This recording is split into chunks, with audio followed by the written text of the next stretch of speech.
Good morning and welcome in to Robby and Rexrode here on 102.5 The Game, presented by Green Ventures Landscaping for homes and businesses that want to stand out, not blend in. Visit greenventureslandscaping.com. Robbie Stanley alongside Joe Rexrode, Ian Safar here with you on this Friday morning. We are live from our Busy Bee Plumbing, Heating, and Air Conditioning Game Nashville studios, home of the $99 yearly Beehive membership where the buzz is always about great service. Joe Rexrode, happy Friday. What's going on? Happy Friday. Not much. The Detroit Pistons have won 5 in a row. My best in sports was Tobias Harris yesterday. The old man. Yeah, the old 33-year-old. And he was great again last night. Katie Cunningham, I tell you what, feeling good. Feeling good in the D. Hey, I mean, I think the last two times that you've just totally declared Detroit sports dead, they've at least briefly revived themselves. So shout out to the Tigers earlier this year, but now the Pistons. Yeah, the Tigers will never win another game, but yeah. I just was a little premature on their maybe death. This will be 3 for 3. Let's hope, because it's ugly. Well, it turns out in baseball, when you don't have a single pitcher, that's a problem.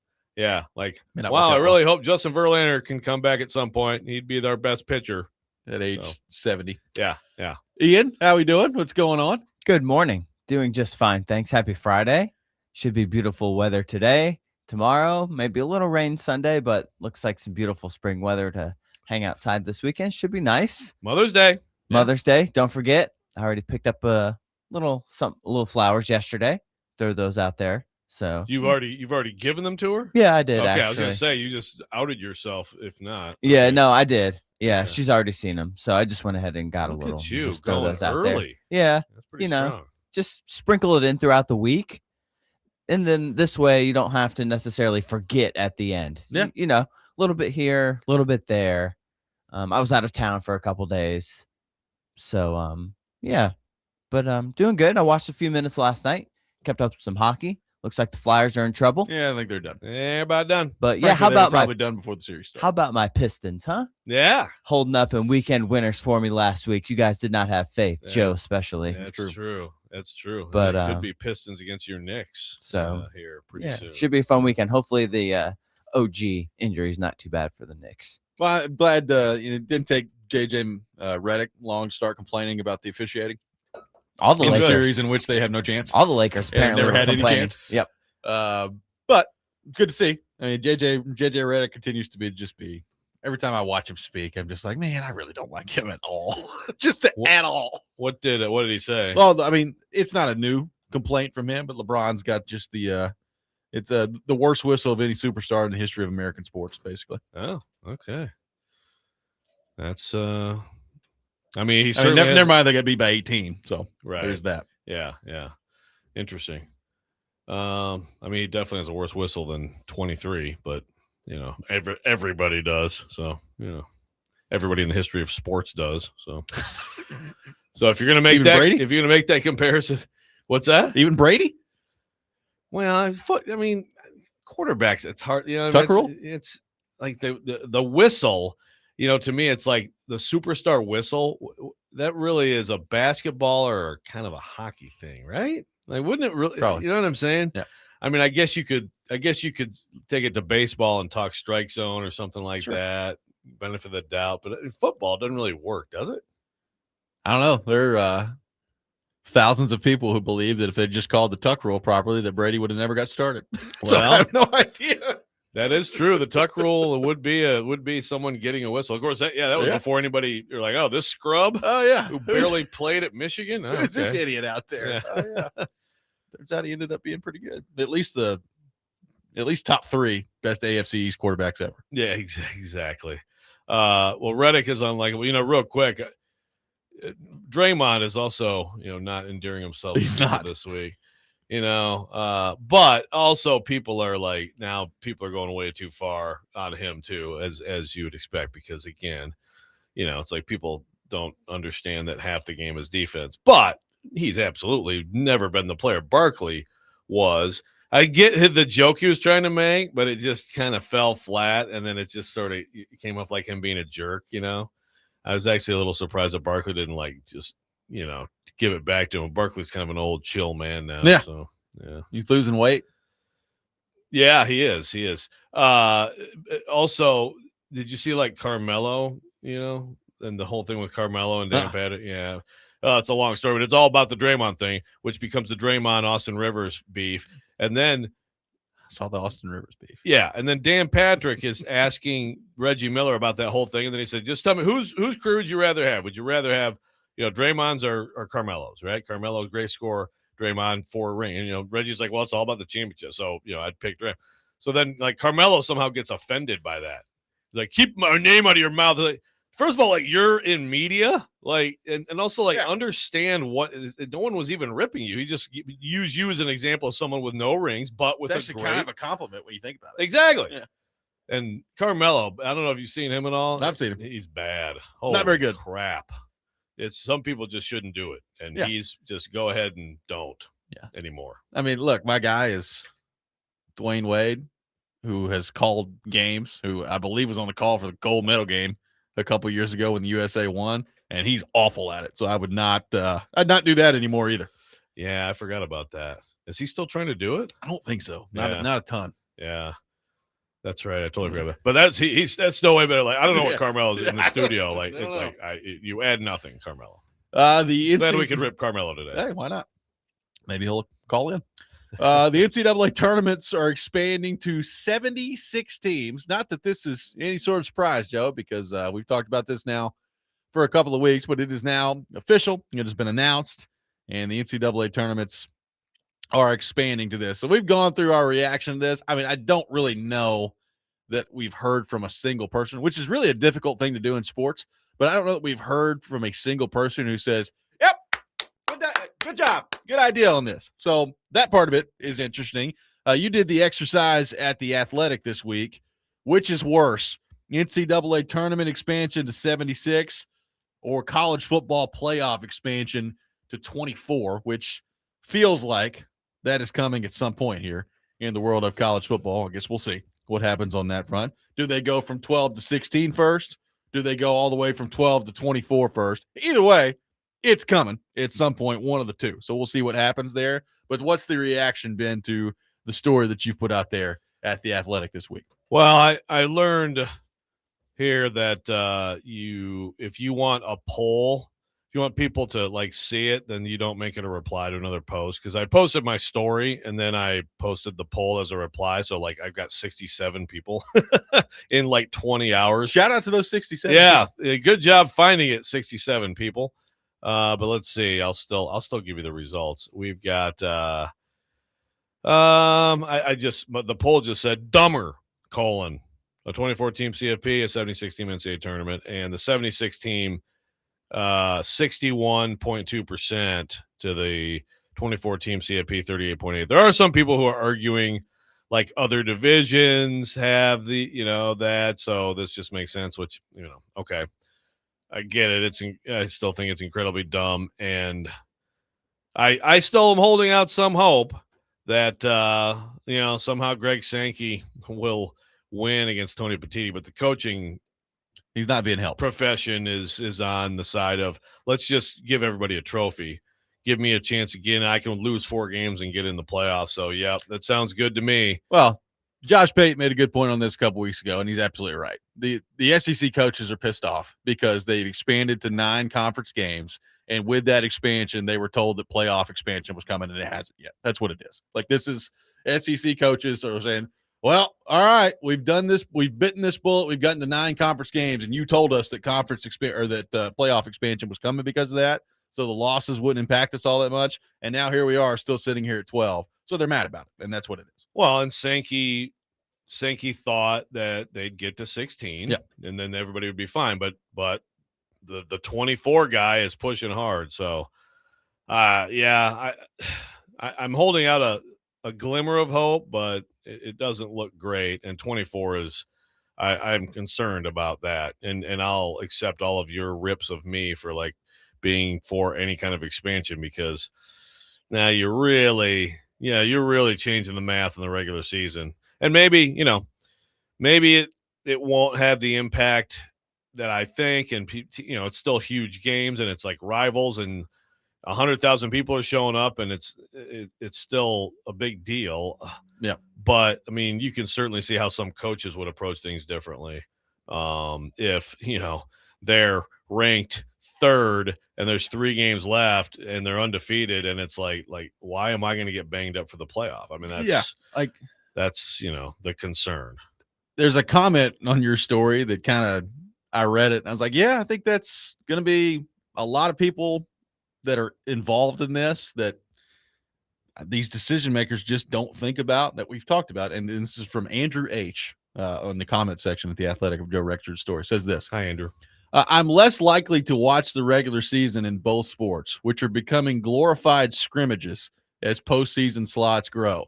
I'm also less likely to care by the time we get to the postseason, since I've not had any reason to invest in the chase throughout the season. So I'll go from watching a lot of college sports to a casual observer. Maybe that's just me, but if it's more than the TV people think, that's going to cause some real revenue issues. I don't know about the last part, because look, I have been, one of the things I've been concerned about this whole time, even going back to the expansion from 4, is, well, when you're actively, in my opinion, hurting your regular season product by limiting the meeting on some of these games, is it going to show up in the TV ratings? And it hasn't to this point. Now, going from 12 to 24, that's a huge difference. So we'll see what that looks like. But at the end of the day, like, I understand it's football and people are going to watch. So I understand that part of it. The basketball part of that, I think, is going to be really interesting, because I think there are lots of people who are kind of like me, who are casual college basketball observers, who towards the end of the regular season, into the conference tournaments, start to really care and watch.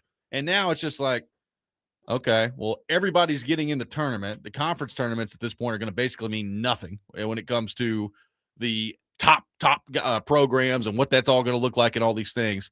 So I guess I'll start watching in like the second, third round of the NCAA tournament. Like, what? Like, people don't think about that when they start making these decisions, and all they see is green. Yeah. Well, and again, the green, the problem, the whole green thing is that with basketball, It's not really changing that much. Yeah, like he said that yesterday. Dan Gavin said they think they can get 130 million more over 6 years. So that's for the whole field over 6 years. That's really not much at all, and that's because they're okay. We'll let the booze ads come in. Okay, yeah. So they're like, this is all the conferences want it. All the not all the coaches want it. Some coaches were not for it, but yeah, the issue with it is, I mean, you're going from 68 to 76, so that's not like dramatic in terms of that. And the regular season in basketball to me is like, I mean, I love it, but it's and the games matter, like they care, they play hard, all that stuff. That's also not football. I mean, that's the thing. Like in football, you're risking serious injury every time you play a game. Yeah. And that's where, so that's one huge difference here. But yeah, the question is, the casual fan now with these brackets are all these games you got. I mean, you got 6 games a day, Tuesday and Wednesday now. So, I mean, that's not, we've kind of, whatever, people would just bypass these first 4 games, right? Since they added, I mean, the bracket's basically the same. But now, man, it's, does that get casual people who just say, man, forget it, I'm not, because, I mean, just filling out a bracket is a big reason people watch it too. Like little kids and people who aren't into basketball, just because they want their bracket to do well. Yep. 615-737-1025 is our phone number. Off and running on the program today. Taking your reaction. NCAA tournament expansion is now official. What's worse, expansion of the NCAA tournament or possible expansion of the college football playoff to 24 teams? More thoughts on that coming up next. Robby and Rexrode, 1025 The Game.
Robby and Rexrode, 1025 The Game. Taking your thoughts at 615-737-1025.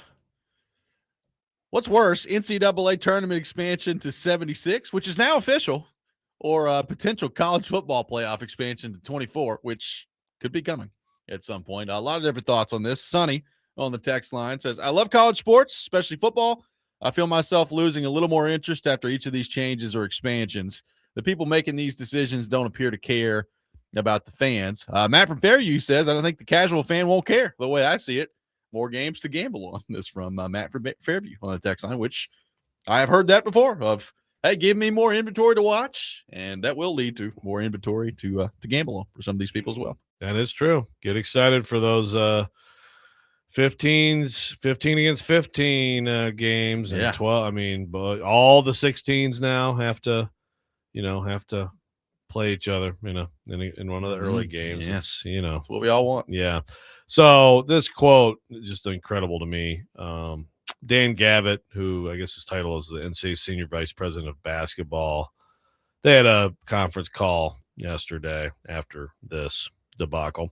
And here's Dan Gavitt's quote. Quote, there are 32 conferences in the NCAA, and not one of them is opposed to expansion at any level. That's a pretty powerful statement.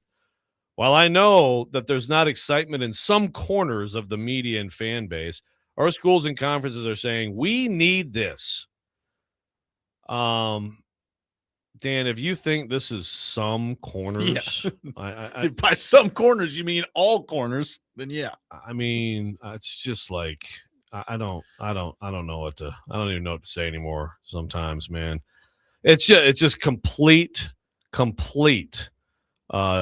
dismissal of the customer, and that's where, again, like you said, look, the numbers are good, and frankly, look, let's be honest. Like, I mean, if it comes down to it, I'd rather see the numbers be good because, like, jobs are tied to, like, people watching sports and things like that. But I really think that you're messing, and that's the difference. To me, that's why I do lean toward basketball on this question, because although I think the football issues could be more dramatic, you had something basically perfect for 40 years.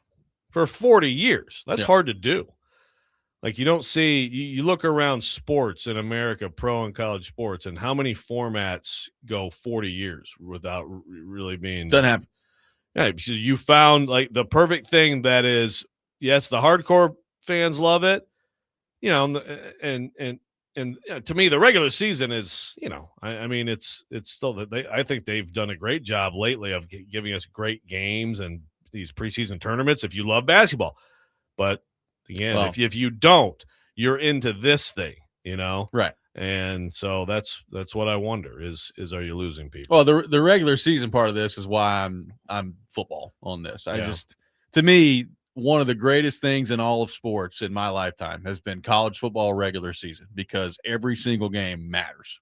And now it doesn't. I mean, there's no way you could possibly make the argument now that every game matters. I mean, when they expand to 24 teams, if you're Ohio State, I mean, you're basically just getting warmed up all year to go play in the college football playoff. There's no drama to it anymore, right? Like, if you're Georgia, if you're these teams that are traditionally at the top, and again, and people have made this point, it's also, I mean, it's completely different from the standpoint of, like, we've talked about Cinderella and what that looks like in college basketball and how that seems to be fading. Well, it's never really even been there in football. And now you've got a 2014 potential playoff where it's like, all right, we've had to watch James Madison get in there last year and get their doors blown off. We've had to watch some of these other teams that just don't stand in. And even, like, let's say Joe Milton's Tennessee team, right? Like, in a 2014 playoff, they might have been in there. Yeah. Like, it'd been close, but they might have been in there. Like, did we need to watch that team play in the college football playoff? No. Probably not. No, just go look at the top 25 and look at the other teams receiving votes. That's your pool. Yeah. That's where we're going to be arguing now, I mean, in fact, I'll do it as I'm talking, but I mean, it's just, no, well, this is, to me, then what college. So, okay, so let's take it. So, because again, basically college sports in every way it has become pro sports, right? Yeah. And there's no question about it. So take it to the NFL, because I love the NFL regular season, right? Different things. I mean, you're right. I agree with you, and it's never going to be the same what college football was, where basically it's like if you're one of those top teams, you basically have to be perfect. If you lose that one game, that's it. Even again, going back to the poll era, which is not a good era, but the regular season and even like conference championships matter, and conferences made sense. And you had rivals that you play, like all the things that have been blown up by these idiots in charge who have no accountability and are just chasing dollars until they cash their chips in and get the hell out and leave the mess for someone else. But to me, if you're going to go this route, then what would make it more important, more conclusive? Well, first of all, the bowls have to be the hell out of it. And so why do NFL teams keep playing? Because they're playing for the top seed. They're playing for home field, right? Like that to me is the only way to still make it relevant, is that, okay, Ohio State and Michigan are playing late and the winner's getting a home game. Or you need to have 12 regular season games that are just Power 4 games. Like, and people don't want to do that because it's going to kill the lower teams of college football. But if you're not going to do that, then you don't need to go to 24. Like, you're adding, 3 games on a schedule for these teams that are just totally meaningless, and other than keeping programs afloat for, like, I guess Tennessee paying UAB $1.5 million to come get their behinds kicked in Neyland Stadium. Like, so you're eliminating 3 games right there from, and let's just say, so the SEC is playing 9, and then you're going 1 Power 4 game. So 10 games, you're going Power 4 opponents. Well, you got these other 2 games that are just going to be absolute cupcakes out there all the time, and you're trying to determine a 24-team playoff at that point. So you have 10 games, basically, that you're playing at that point. And it's not all equitable around, depending on which conference you're looking at. It's just stupid. Right. And even within the conference, oh my God, we got so the best unbalanced. 3 teams. Yeah. They got none of the best 3 teams. Yeah, it's all of it is. It really is like just disfigurement. So, well, I'll hit this real quick when we come back. I'll hit this real fast. We'll take your thoughts at 615-737-1025, our phone number. Hang with us. We'll get to your thoughts on our phone and text lines. Coming up next, Robby and Rexrode, 1025 The Game.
Welcome back in, Robby and Rexrode, 102.5 The Game.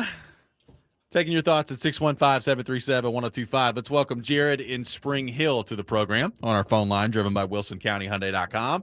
Jared, good morning. Thank you for calling in.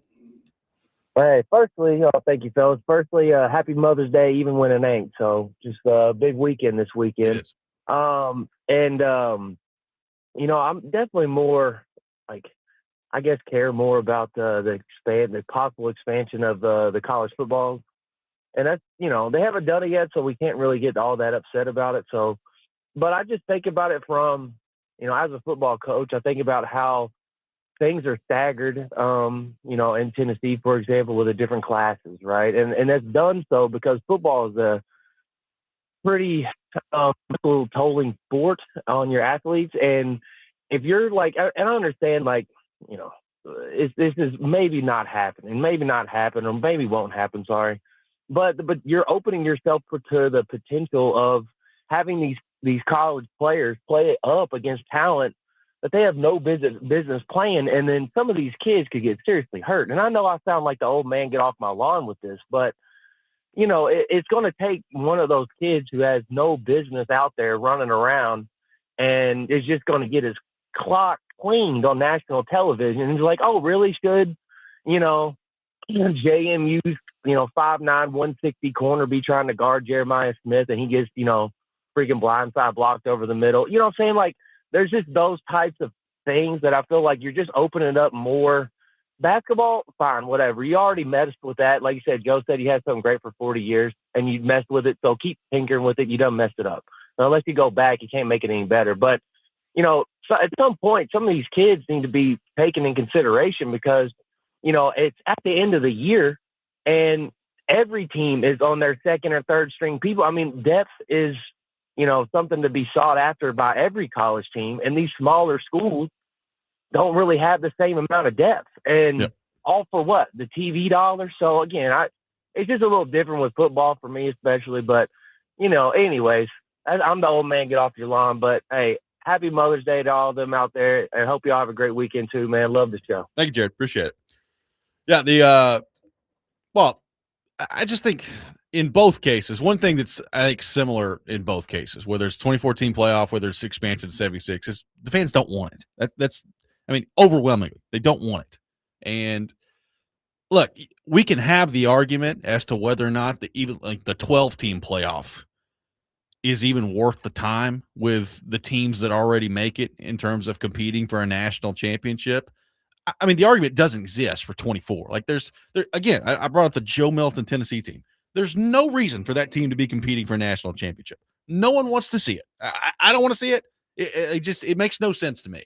Think about some of the teams that were on the bubble this year being ranked. Like, you want to watch them play in the college football playoff? It's just stupid. But I think that's where we're headed here. And as far as the other point, Jared talked about it expanded to 76. If you can fix it one day, if it goes back, it ain't going back. Yeah, like they never go back. Toothpaste is out of the tube at this point. Yeah. So that's the thing. And again, we've argued about going up from 4, which again, one of my arguments is that the whole is, for whatever reason, from BCS to 4, all of a sudden the playoff just became like the focal point. You take it to 4, so give a little more access, whatever. I mean, again, you're not going back. But I think even at 12, I like 12. I mean, it may not be perfect, but I think 12 is fine. I just wouldn't want to go much more. We've kind of talked about, 16 seems like it's the obvious ending point. That's what I always thought. Like, well, they're probably going to end up getting a 16, which might be too much. But now they're just trying to blow past it. So, again, let's go to last year. 18, 17. You got your 9-4 Iowa Hawkeyes ranked 17. This is the final rankings, but these are the teams that we'd be talking about. Tulane and JMU, USC not very good last year. Michigan very middling, not 4-loss team. USC 4-loss team. Houston, who wants to watch that? Navy, North Texas, TCU, Illinois, Washington, Duke, Arizona, Georgia Tech. You get to Tennessee with a team receiving votes last year. I mean, like these are the teams that you're going to be talking about. And I can't, none of those teams, because even at 12 last year, okay, And it was, every year's different, but like some of the teams that got left out. I mean, look, I think Notre Dame, Notre Dame, I could see them making a run. I know that we're biased here, but like with Vanderbilt, I'd like to see them in a playoff with that offense, Like I think they could make a run. I think that they could do damage. BYU, like those were good teams. Those are the bubble teams last year. I can live with that. I mean, yes, if you had a smaller field, then you wouldn't consider some of those teams, and you'd be. I mean, it was a weird year last year, but certainly to me, those bubble teams last year are teams that I could see making a run in the tournament.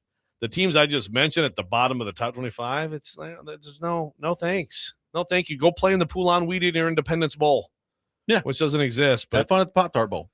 Yeah, but that's what it's going to be, and it's just so yes, the people who argue for it, and actually we've had some good little, even in the Slack channels at work here at the Athletic, we've had, there are people that point out some things such as, there are games now that previously would be like, well, whoever wins doesn't matter. One of them's going to the Pop-Tart Bowl, and now it's a huge game for, to try to get in. And that's fine. I mean, there are just as many, if not more, that are totally meaningless now because you've taken the stakes away in the regular season, which has been my argument the whole time. Yeah. Even dating back to the 14. And now it's even worse. Yeah. I mean, I'm actually going through there's some people who say, okay, so now people won't be afraid to schedule those big games. That's we talk about that. Like, okay, but they may not be afraid to schedule the big games, but there's no stakes to them anymore. That's the whole point. It's like, it's great. They're not afraid to schedule big games because no one's afraid of losing anymore because everybody's getting in the playoff. Right. Who cares? Yeah. Yeah. I mean, I guess if those games are early in the year, it's like, well, it's important to win that game now. If you lose it later in the year, you may actually be in games that matter. But yeah, I mean, it's not good. It's way too much. And I don't know if Greg Sankey gets as much blame as anybody for what they've done to basketball. He led the charge, and he is right up there at the top of the list of people who are completely jacking up college sports. At least he's arguing against this thing right now, which of course is on behalf of the SEC, and it's self-serving and all that. But right now, he's Obi-Wan Kenobi. So we'll see if he gets any help on that. Yeah, I mean, one of the other arguments that I've heard that just kind of drives me nuts, and people, they bring up Ohio State a couple years ago when they do this, and it's fine, but like Ohio State lost the last game against Michigan. That dropped them 2 losses on the year. In a lot of these years, they would have been out of it, and then they went on and steamrolled everybody and won the whole thing and proved that they were the best team in the country. It's like, well, that's great. Yeah. Do you think that every team that's won the national championship in history, like there haven't been teams throughout the course of the year who are actually better than that team, who screwed it up and lost in the regular season? Like, go look at any sport. Do you think the best team in the NHL always wins the Stanley Cup? You think the best NFL team always wins the Super Bowl? Like, that argument drives me nuts. Yeah. Ohio State, if it was a 4-team playoff, had a chance to get in there at last game against Michigan. They screwed it up. Exactly. Like, I don't know what you want me to say about it. Like, don't screw it up. Go win the game. Yeah. So I mean, that argument drives me insane when people try to make it. Yeah. Yeah. I mean, again, it's just more like pro sports where, NFL team can mess around, lose a couple games or whatever, and then get hot late and they win it. But so that's what it is. It's just become more like the NFL. But to me, then, if you're going to do that, then let's make it more like the NFL, and let's have everybody get the incentive of having these games on campus, which is awesome. Right. The playoff games on campus are awesome. And then you got a neutral site championship game. But they're trying to toe the line. They're trying to go right down the middle, and it's serving nobody well. Right, because there's so many factions that are sucking on the teat of college sports.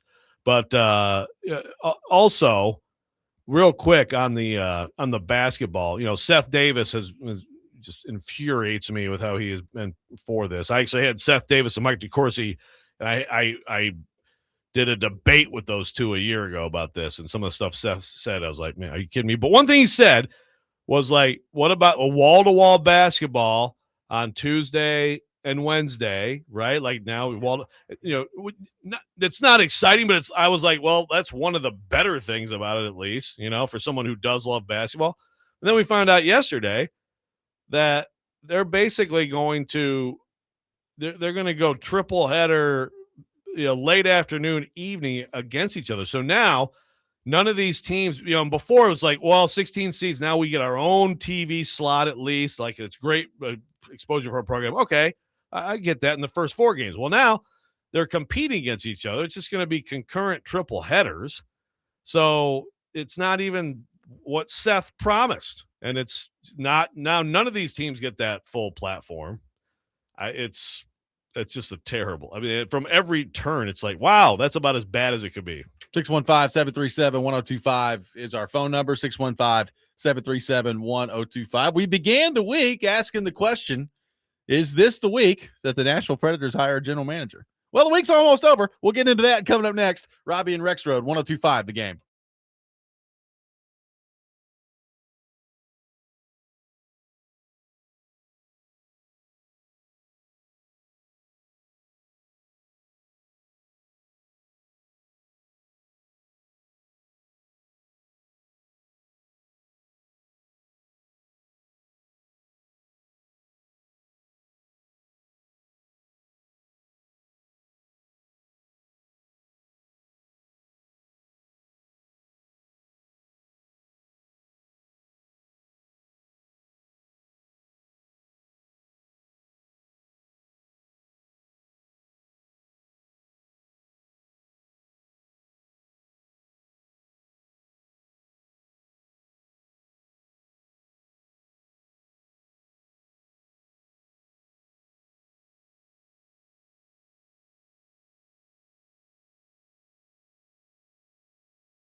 The Nashville Sounds taking on Louisville this evening. First pitch at 6:15. You can catch all the action on 94.9 The Fan, presented by Family Leisure and Social Cantina. The Louisville Bats, the AAA affiliate of the Cincinnati Reds. So, a lot of Reds fans around here. Yeah. Shout out to Will They're having a Morris, good- Long Hollow Church. Good Reds fan. year. Having a good year. Been a little bit rough lately, but for the most part, having a good year. So, good stuff on the Reds front. How are the Brewers doing? I haven't even looked. The Sounds affiliate. Let's see here.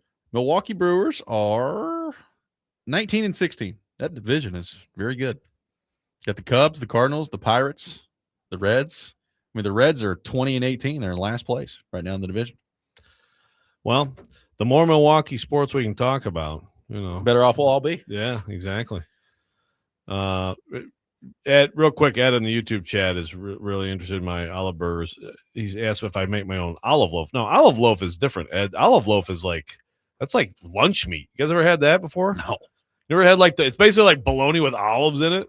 Gross. I don't think you guys eat the same food up there that I do down here. For the most part, but the olive burger is a specialty. But no, it's not olive loaf. It's just like an olive. It's basically, Ed, it's olive, salad. So in other words, chopped up olives. You can do it yourself or you can buy it that's chopped up. And then it's like a little bit of mayonnaise, a little bit of lemon juice, maybe a little bit of sugar.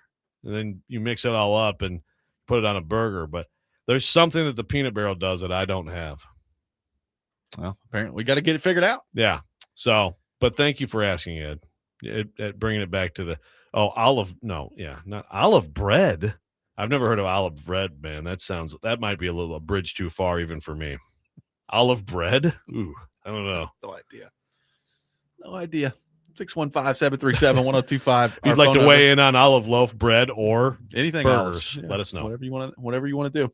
We began the week, Joe, asking the question, is this the week that the Nashville Predators hire a general manager? That was on Monday. Well, today's Friday, and so far the answer's been no. So I'm going to go with no. That's probably not going to be what happens this week. So we'll see if they hire somebody at about 9:07 this morning when we get off the air. Yeah. Because that has happened before, all those things. But another week has gone by. Redemption in the YouTube chat pointing out, Friedman has talked about, maybe the Predators are waiting on somebody, waiting to see what happens.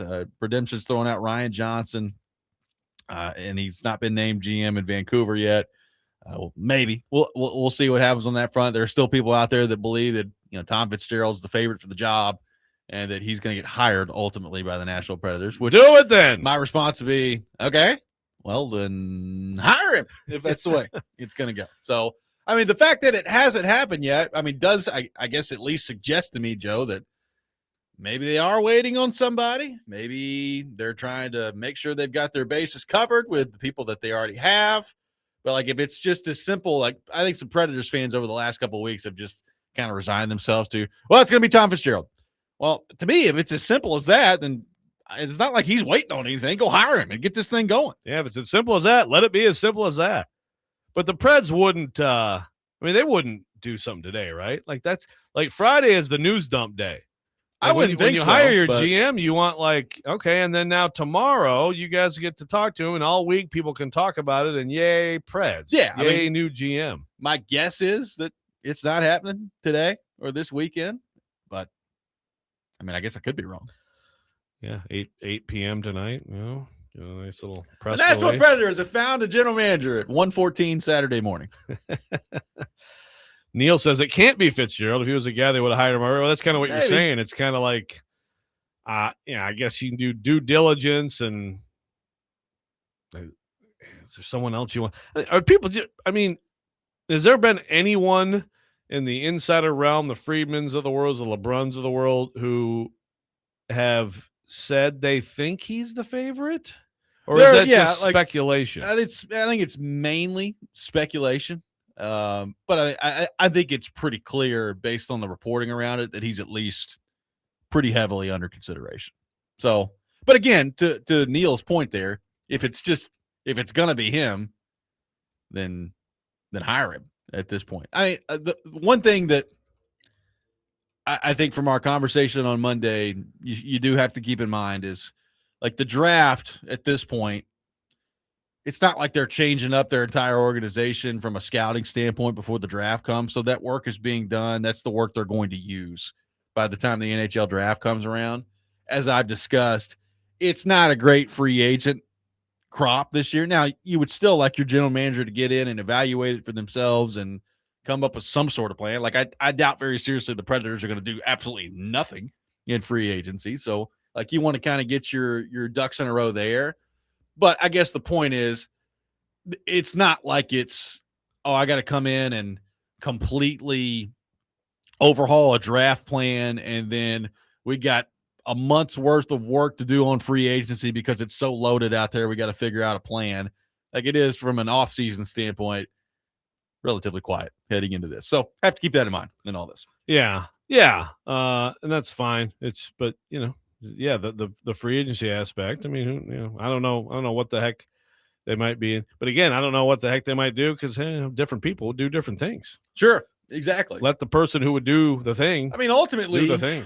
Yeah, right. I mean, ultimately, particularly when you're talking first round picks, I mean, the GM needs to be the one making the decision, right? Like you can have all your information and you can have scouting people that you trust, and you've gone through every plausible scenario of what could happen in front of you with teams moving around or who they're going to take and all these things. But ultimately, it's going to have to come down to, your general manager is the final decision maker on all that. So again, the information on it's not going to change, but depending on who they hire, I mean, their preference could change for sure, right? Yeah.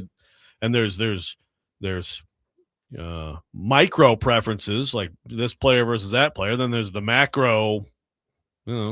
What's the direction? Right. What's the overall strategy here? What's the best way to get this franchise back to actually being legitimately competitive? Right. Not competitive to sneak into the playoffs. 615-737-1025 is our phone number, 615-737-1025. We will get into the Titans coming up next. We got the Rex Rant coming up at 7:45. Turron Davenport will be with us at 8 o'clock. Weekend winners at 8:30. Not a great week for me and Rexrode. Ian is surging ahead at the moment. We'll get into all that later in the show. Robby and Rexrode, 1025 The Game.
Hour number 2, Robby and Rexrode, 102.5 The Game. Robby Stanley, Joe Rexrode, Ian Safar here with you on this Friday morning. We are presented by Green Ventures Landscaping. Get thicker grass, better color, and fewer bare spots with turf application.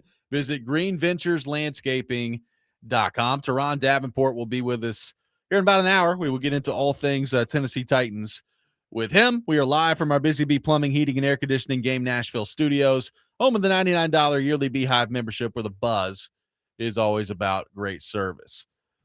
Joe, I heard the back part of you and PK's conversation yesterday as it related to all the Vrabel, Rossini stuff. Well, apparently some Titans fans online have been kind of going back in history here, Joe, and saying, look at Amy Adams Strunk. She was right the whole time. Moving on from Mike Vrabel, all this nonsense coming out. Amy, whether she knew about it or not, justified, vindicated throughout all this. Joe, your response to that, to Titans fans who may be uttering those phrases, is what? Yeah, please don't do that. Please don't do that. There's too much of that. Aha, she knew right all along. Our leader. No. This changes nothing. Now, here's what it changes. And I think Gentris wrote a column about this, and I totally agree.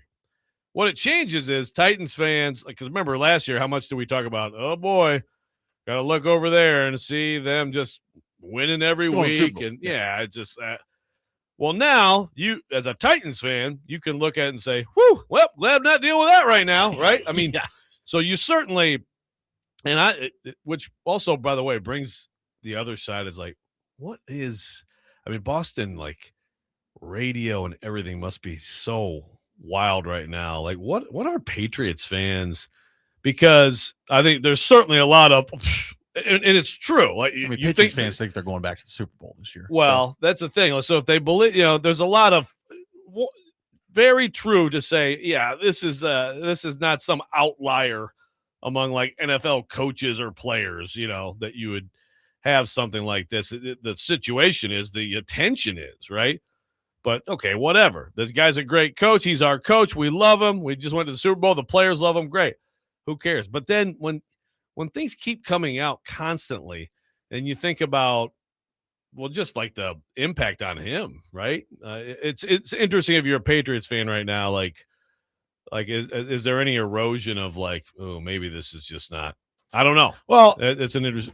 I think from a football perspective, the most interesting part about this story is what we talked about a couple of weeks ago, which is, I think a lot of people, myself included, I'm going to speak for you, and I think put yourself in this conversation, expected a step back from them this year, like the Patriots on the field anyway. Yes. Like, a lot of things fell right for them last year. They had the schedule that we talked a lot about. There wasn't, some other great team in the AFC. And look, they deserve credit for doing what they did. I think Drake May might end up being one of those quarterbacks that you look at in the AFC for the next decade plus and say, well, if you're going to get to where you want to get to, you're going to have to get through Drake May and the Patriots. Like, that may be what they have. But I just think it was going to be hard for them to replicate what they did a year ago, get back into being a team that's getting into the Super Bowl, right? Not impossible, but if you force me to guess, they're not getting back to the Super Bowl this year. So what if they take a big step back and they're like fighting to get in a wild card spot in the last couple of weeks of the regular season? Like, you don't think throughout that process that this is just going to come up constantly of, Vrabel has messed this up so completely, and he's become such a huge distraction, and it's totally taking place on the field right now. You're seeing the effect that it's having. Like, that's all people are going to be talking about all year. 100%. And it may not even be true, really. Right, exactly. Like, it may just be as simple as they're not as good as they were a year ago. Yeah.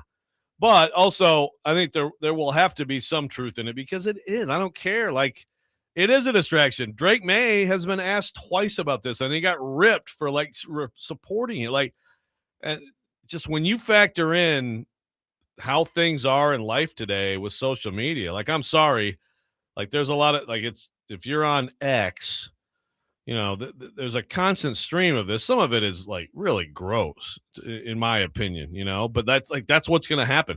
A situation like this, that is part of the deal. And I'm sorry, but most people can't just isolate themselves from that and not be affected by it. So that part's interesting. And again, Titans fans, yeah, I think now you can be like, all right, we got Robert Saleh, and I'm not going to, wish we had Vrabel anymore, right? So that's great.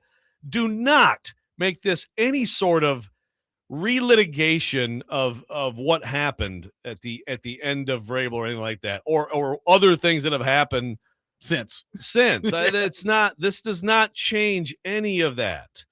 I mean, to me, everything that happened at the end there. I mean, people want to put like, but was this part of it? No, I don't buy that for a minute. Or I've heard people say, well, maybe the Titans are behind something. No. I know those are fun little theories, but I think that's just complete bunk. And it's Hey, Bart. Stop. I'm out here at the lake. You'll never believe who I saw. Oh God. You'll never believe it. Look at this video. Amy with the binoculars. Oh, no. It is not the case. There's the way it went down. And again, we got to fire him right now, Bert. The way it went down, it really is like, I mean, it's still both of their faults. Like again, and that was, remember, that was part of the story that Diana and I did. And part of like the conversation that we had on this show every day, which is Vrabel could have handled things better. Vrabel could have handled the Patriots weekend better, could have talked to somebody. He obviously didn't. All that stuff still. This doesn't change any of that. And I think people really want to, again, you want to believe that like your owner isn't a bad owner. I get it.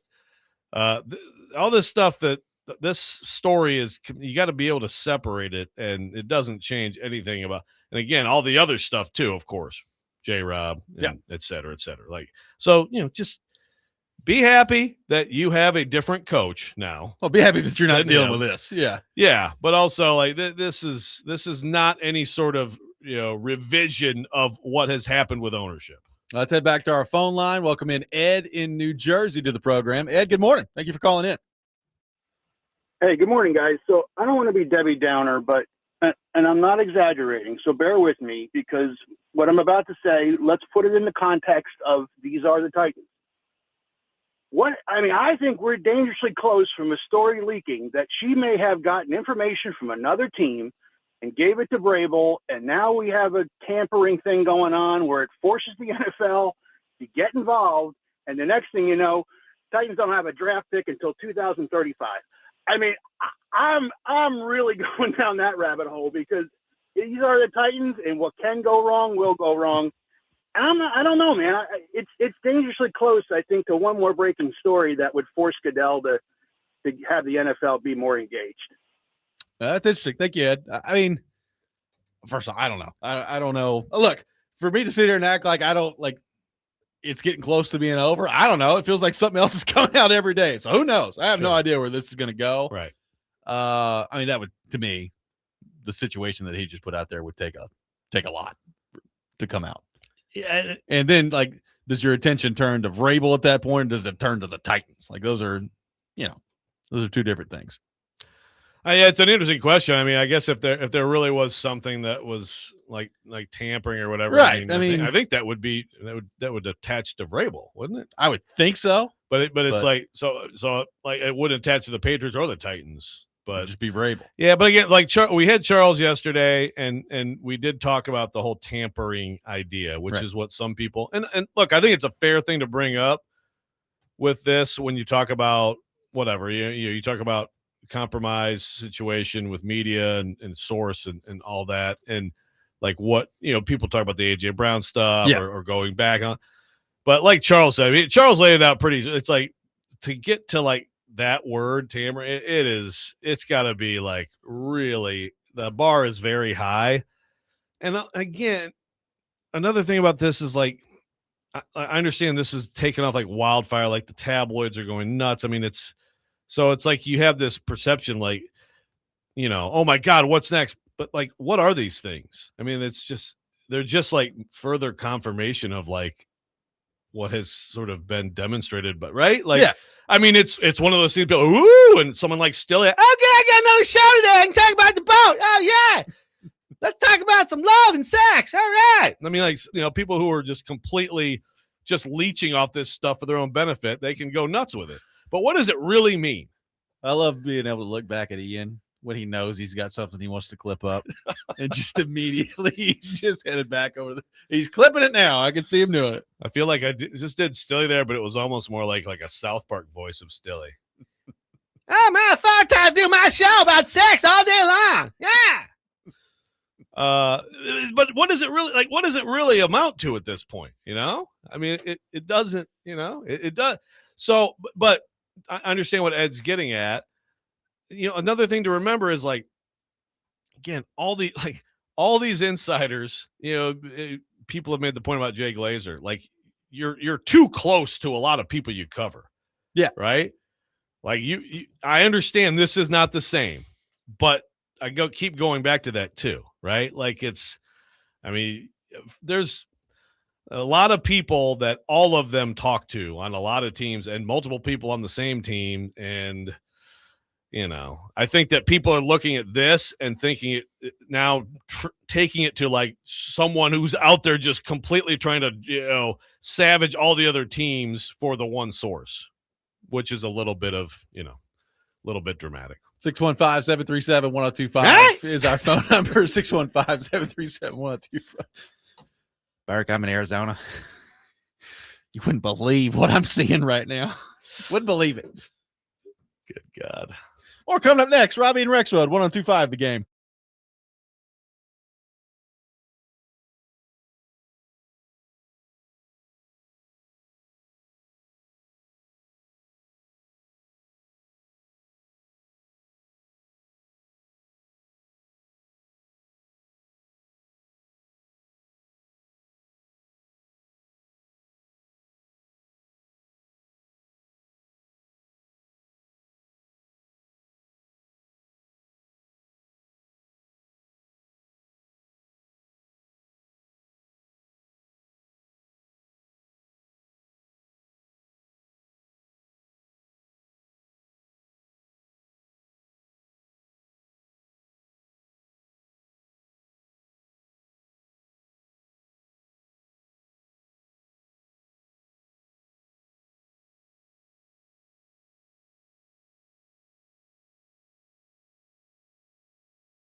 Robby and Rexrode, 102.5 The Game. We'll have the Rex Rant coming up here at 7:45. Talking Titans, our football offseason coverage brought to you by Tennessee Brew Works. Locally brewed, community-driven, Tennessee Brew Works, the official craft beer of football offseason coverage here on ESPN 102.5 The Game. Taking your thoughts, let's head to our phone line, driven by WilsonCountyHyundai.com. Welcome in Tim to the program. Tim, good morning. Thank you for calling in. Morning, guys. Hey, how is he going to be able to tell his players, about being a distraction to the team when he's the biggest distraction in all the major sports? That's a great question. That's very true. Yeah, because he can't do it. And they keep saying that they're not going to do anything with him because of all the problems that the Patriots have had. If they don't do something, he's ruined two families. He's ruined his family. He's ruined her family. And now they're going to do paternity tests to make sure Mikey Jr. ain't Mikey's. Well, I don't think that's actually been proven. I think that's all speculation. But your larger point, I would agree with. Like, I do think it's from purely a coaching perspective, Joe. First off, you had Albert Breer last week talking about how he's not the same guy in the building. It's like, yeah, probably not. While all this is going on, does that ever come back? Because I think you would agree. Like, part of what I think makes Vrabel a good coach is kind of the swagger he brings with him, and the history of being the player and all these different things, and find a way to motivate guys. Like, all that I think is kind of essential to what he does. But I do think it's interesting now of if you're up there kind of preaching accountability and preaching you don't do dumb stuff to hurt the team. Meanwhile, you've had all this circulating here. Like, if you're a player in the locker room, and let's say you get into trouble and you're a distraction. Well, how are you listening to what Vrabel's got to say right now on that front? Yeah, no. That part of it is interesting. Yeah. They clearly don't want to fire him. They don't want to do any of that stuff. And, from a football perspective, I get it. He's clearly a good coach. He just got in the Super Bowl. So, I mean, you're talking about a two-time NFL Coach of the Year winner at this point. I continue to wonder if all this continues the way that it's going right now, if he just looks at it at some point and is like, man, I just don't think I can do this right now. And I don't know what the answer to that is. Yeah. I think you have to consider the possibility. And you just how much do you lose of the, certainly the distraction conversation is that's a joke. And again, some people would say, I've heard people say from the start, well, I mean, again, this happens. These things like this happen all the time, and that's true. But just I've never seen a situation if I'm forgetting something, someone remind me. But I've never seen a situation take off like this with a sports figure. I mean, I was trying to rack my brain a little bit.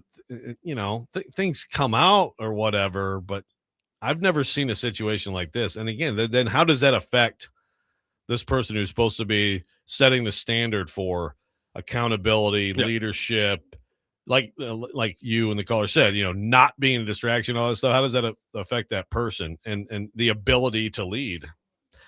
I think this in some ways is like an unprecedented situation. I agree. Yeah. And I don't know how it ends. I mean, the question I can't answer is is it going away anytime soon? It doesn't feel like it. I mean, it certainly doesn't feel like it's going away anytime soon. And let's say, even if it does, all the videos and reports and all these things, stop eventually, which I would assume eventually they will. Again, if they start off, 1-3, or they're 2-2, and they don't look very good, I mean, this is going to come back up. It's going to be you got a guy who's dealing with all this stuff off the field, who's lost his fastball, and now the team's suffering for it. That's going to be, everybody in New England's going to be talking about that, and then it'll be a talking point around the league. That to me is why this isn't going away anytime soon if you're him. Right. So any sort of stumble, which is almost for sure guaranteed, will come with that. Will come to discussion. And then, this is clearly, this is gold to the tabloids. Yeah, for sure.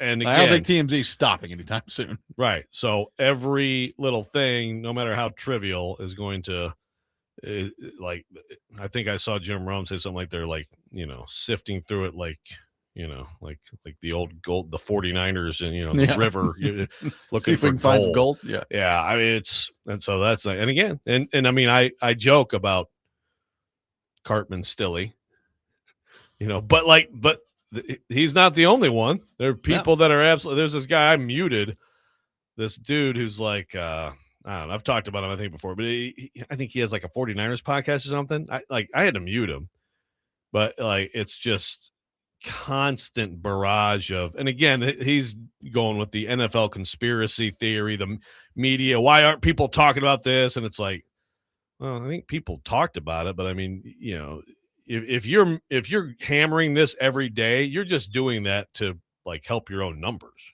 right? I would assume so. There are some relevant offshoots of this story, but some people have absolutely gone nuts with it. By the way, if you're wondering, the AFC East favorites, according to FanDuel Sportsbook, Buffalo at -130, New England at +130. And then a severe drop-off to the Jets and Dolphins, as we discussed the other day. Buffalo the favorite. Yeah. And I get that. I think they were before all this. They were before. Yeah, they were before. Yeah, that's it was a lightning. It's almost going to be one of those things that ends up, because obviously no one's going to say, I wish we didn't get to the Super Bowl, but it is one of now it is kind of one of those things that, man, maybe like 9-8, 10-7 wouldn't have been a bad start, last year, and then try to build on that. So, but they got the Super Bowl and then got destroyed, and boy, it's been downhill since then. And frankly, and this is totally unfair what I'm about to say, but I also think it's reality. Like, a lot of where this story goes from here once football season begins really comes down to Drake May. Like, if Drake May's really good and the Patriots are winning, then it probably will start to go away over time. If Drake May looks more like what he looked like in the Super Bowl, and maybe teams are figuring him out a little bit, and it's not as easy as it was a year ago, well, it's going to come right back to Vrabel at this point. Yeah. But they did, at least they get rid of the big distraction, Stephon Diggs. So It's true. Yeah, got rid of that distraction. So congratulations. By the One way, texter says he's lost all of his swagger. The "I'm smarter than you" press conferences won't fly anymore. Everyone thinks he's an idiot now. Like, in all seriousness, I do wonder about there's something to that. Yeah. I mean, there's something to the whole, like you go back to a year ago in the playoffs, and because of course we remember here, like Teresa gets the first question and all that stuff. That whole thing, it's just like, just shut up, man. I mean, they're like, that's how people are going to react to him in a lot of ways that they didn't before.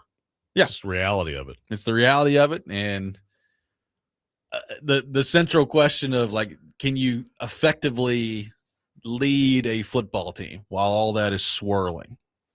I don't know. Like again, like you said, this is an unprecedented situation. Can you think of, I can't think of, I mean, I can think of things like I remember like Wade Boggs had something going on, in the 80s. Yeah, but I mean, this is also like who this is happening with is a huge part of the story. Like, it just makes it unique. That too. But even if you take that part out of it, can you remember a major sports coach who had something like this as a hanging over the head as a, nothing immediately come to mind. I can't, not that of course things like that don't happen, but I can't think of one.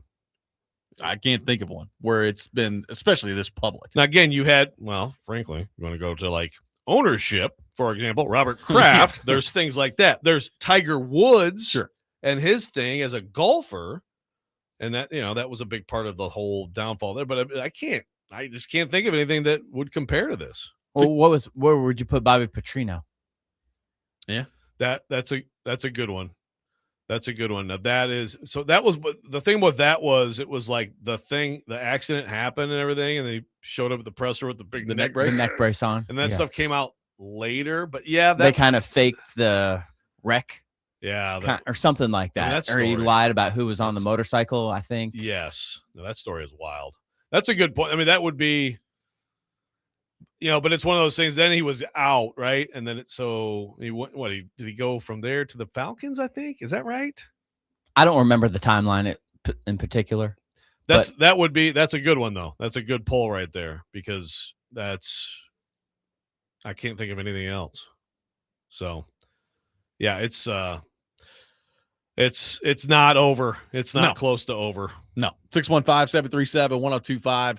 Our phone number, 615-737-1025. A point that we discussed with Kuharski earlier this week that I am very interested to see how the Titans follow up here. We'll get into that. Robby and Rexrode, 1025 The Game.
Welcome back in, Robby and Rexrode, 102.5 The Game. The Jam.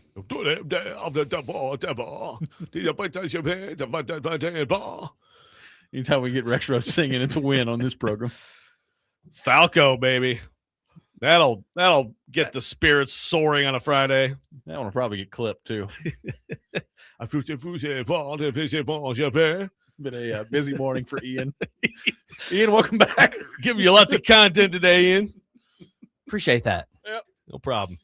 Taking Here your for you. thoughts. Get 615-737-1025, our phone number, 615-737-1025. People throwing out Sharon Moore, maybe a potential example of all this Vrabel stuff we've talked about, of a similar story that got big. But, I mean, we were talking off there. I mean, that one at least was like it came out, and then it was done with pretty quickly. Yeah, right? It blew up in one day and it's all over. Yeah. Right. That's the difference. But I mean, that is a good point. I mean, that's obviously a very recent one, for sure. You know, Rick Pitino, someone brought up. Yep. That's another with the pool table or whatever the heck was going on there. I mean, there's some wild stuff going on with that. So yeah, there have been. It's just, again, it's sort of like the at this point, attempt to just go business as usual, you know, moving forward as again, things continue to come out. Like Paul and Nate asked the question, he said, would this be different if there weren't social media? Oh, I think way different. Yeah. I mean, anything like this now. First off, you don't have people like recording all this stuff. Oh, here they are. Well, that's phones in general. Yeah. But yeah, I mean, it's so, and it's just hard for people. I'm sorry, but like, it's just hard for that not to make it, you know, have a massive effect on people.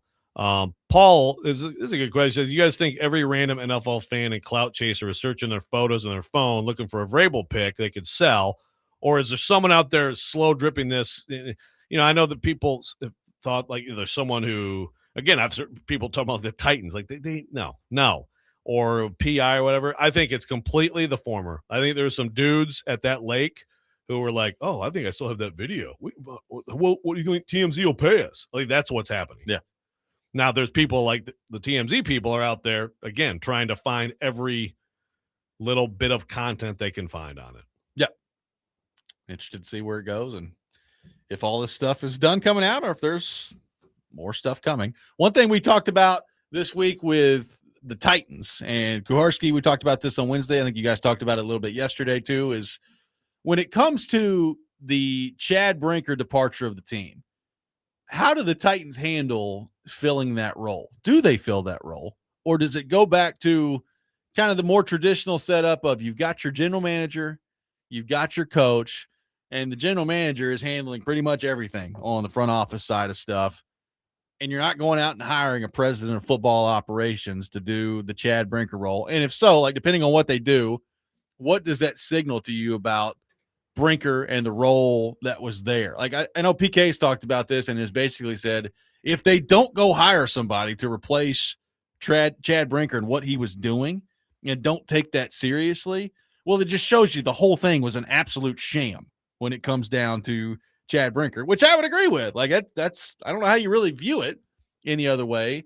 And on the other hand, if they do, like if they go out and treat this as an important hire, well, then to me, you got to go be looking at somebody beyond like Bryce Wasserman in your organization at that point, or you're going to look at it and say, well, if it is that important, and you're a Titans fan looking at it, and like, you're like putting your son-in-law in here. Like, is that what we're doing? So it's a very interesting situation for the Titans here in terms of how they're going to handle this president of football operations job moving forward here. Right. So, yeah, like, and also they claimed that this is the new setup. This is like so now it's like, oh, actually, no, we're going back. Yeah, we're going back. Just flip-flopping and having no idea what you're doing is what you're saying there. But yeah, look, if they don't replace it with and go out and get some, then to me, like, it's basically like, I don't feel like I can't fire someone else. So let's just kick him to the side and then he'll leave on his own. Yeah. Because Borgonzi's my guy now. Right. Right. That would be, I think, the conclusion you'd have to come to, right? Which is just, again, just the constant cycle of people falling in and out of favor. Speaking of unprecedented, Now, again, there are different organizations who have owners who talk about video game ratings for players, but I mean, that's also I can't quite remember. And I've seen some real bad, I've seen the Detroit Lions mismanaged for an entire lifetime, but this particular cycle is unique to me. Well, I guess what would you rather see? Would you rather see them go back to kind of that traditional setup of the general manager, and then while at the same time you're doing that, you're basically admitting that all that Brinker stuff was a total sham? Or would you rather see them like go have a serious search here and continue to operate with the president of football operations apparently having a pretty significant role in the organization? I'd rather see just them be good at football so we can stop talking about it. It's like, if we can get to that, that'd be great. Like I'd rather see just Borgonzi be good, and so then whatever happens, they because if he is, then it just great. You could certainly sit there and say, "Well, Amy finally lucked out," but that's what happens. That's what happens with a lot of owners in pro sports is they get lucky with a hire and someone, okay, that person's good. Please go win, help us look better. But if you want to talk about just that decision, I mean, I guess I'd like to see a real hire and maybe I would too. It would make me feel better believe. about it. Like, okay, well, they actually do believe that this position is important. But like, frankly, where I'm at right now is, well, if they go hire Bryce Wasserman for this, it's like, okay, well, how important is it really? Like, or are they just handing out jobs here, or like, what does that look like? And look, he might be great in this role, but I'm just telling you, that's what the reaction. It's the same. It's like similar to Brian Poyle, right? Like, Brian Poyle may be great as a general manager one day in the league, but if the Predators hired him, the reaction would be, oh, right. So that's what we're doing around here. So exactly, I would rather see them go out and just hire somebody that they feel like is pretty competent, that could come in and actually play a significant, meaningful role. I mean, at this point, I think we can assume that it's not going to have anything to do with the roster. So people are throwing out like I know Ziegler now is getting looked at by, I guess, Minnesota. Right. But it's like, so people are throwing out him for this job here with president of football operations. I'm like, well, it's not personnel. It's not the same. So I think we know that the personnel thing is Borgonzi now, which is great. I'm glad that that's the way that it is. But if they don't go out and hire somebody for this president of football operations job, we're going to look back on it and say, so you guys are just totally making stuff up. You're just totally making 100%. Stuff up. It does sound like it's a lot of stuff, right? Don't you want someone in charge of that stuff? I would assume he was doing something. Right. Now this person wouldn't like Borgonzi wouldn't report to this person. No. Right. They'd be separate. Yeah. Report separately to Amy and handle all the stuff. If you don't handle all the stuff, does that mean some of this stuff now goes to Borgonzi? Right. Gets kicked to him? Or you just like divvy it up among other employees, and it's like, so why were you wasting all this money to have someone do this? I can't worry about that right now. I got to figure out the quarterback. Can't worry about it. You take your sprinkler system and you shove it where the sun don't shine. God, the Titans probably hate us. The Rex Rant with Joe Rexrode coming up next. You're listening to Robby and Rexrode, 102.5 The Game.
Sometimes he wakes up on the wrong side of the bed. And sometimes he's just, well, Joe. Awkward moment. Let's do it. This is the Rex Rant, now on Robby and Rexrode. Can we just freaking be normal? Why the fart were they booing me? We think Mike Vrabel's the man to take us on that journey. I was watching on the stream from the fox hunt. I have a good relationship with Amy Adams Strunk, so I do not think it's my camera. The meth market? Sodium hydroxide pellets, hydrochloric acid, methanol, isopropyl alcohol, acetone, and butane. They're rather loose over there at Michigan State with meth making. I'm the dumbest person in here. I promise you. Congratulations. Good job. Don't cook or use meth. Boy. It is time for the Rex Rant, brought to you by Rapid Response Generators. Power when it matters most. Check them out at rapidresponsegenerators.com. That one got me. That was pretty good. Joe, the floor is yours. I do need some more reporting, folks, up there, my friends. Yeah, we need to speed it up a little at bit. The Detroit Free Press, Lansing State Journal, Detroit News on the meth cook at Michigan State. We need a little bit more on that. But speaking of doing drugs, I got to take on Draymond Green today, kind of. And you know it's not easy for me to do. It's not. Full disclosure, for anybody who doesn't know, I covered Draymond's entire college career. I covered I knew Draymond from the time he was like a high school sophomore. I'm a big fan personally of Draymond Green. My son, my middle child, basically idolizes him, et cetera, et cetera. I'm biased, okay? I'm biased because I like the guy. I like his family, but also because I saw him grow as a player and I've seen him in the NBA, and it's an incredible story.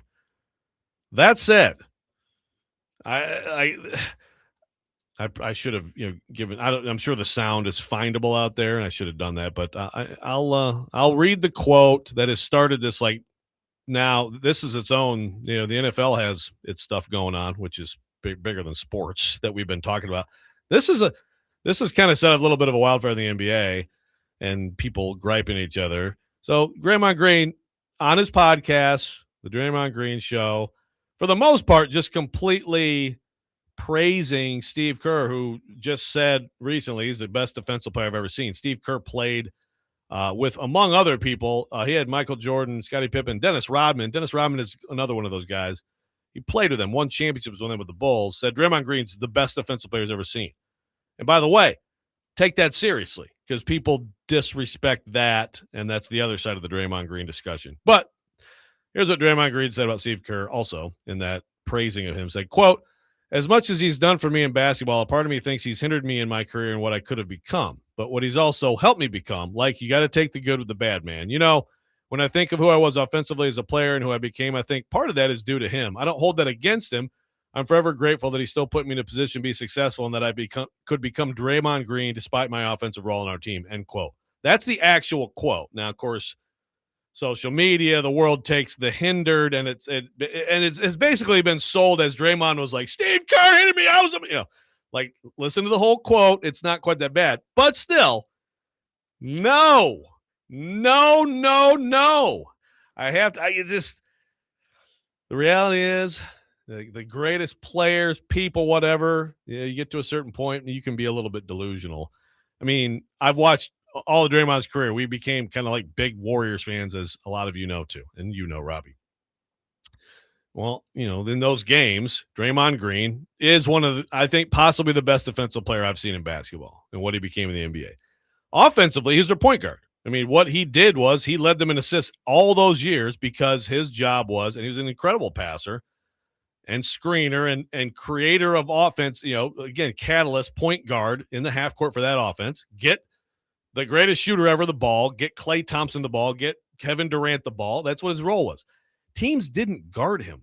Like, you don't have to run something. Like, you don't need something run for you if you're wide open. Just take a shot. And he did sometimes. He's hit some big shots. I mean, in Game 7 against the Cavs, I think he had 33 points. That's the only reason they were even in the game, right? Like, he had his moments. But you don't need something run for you if you're left alone. You're wide open. Or if you're not taking a three, you can just dive to the rim and take a pass, and that happens too.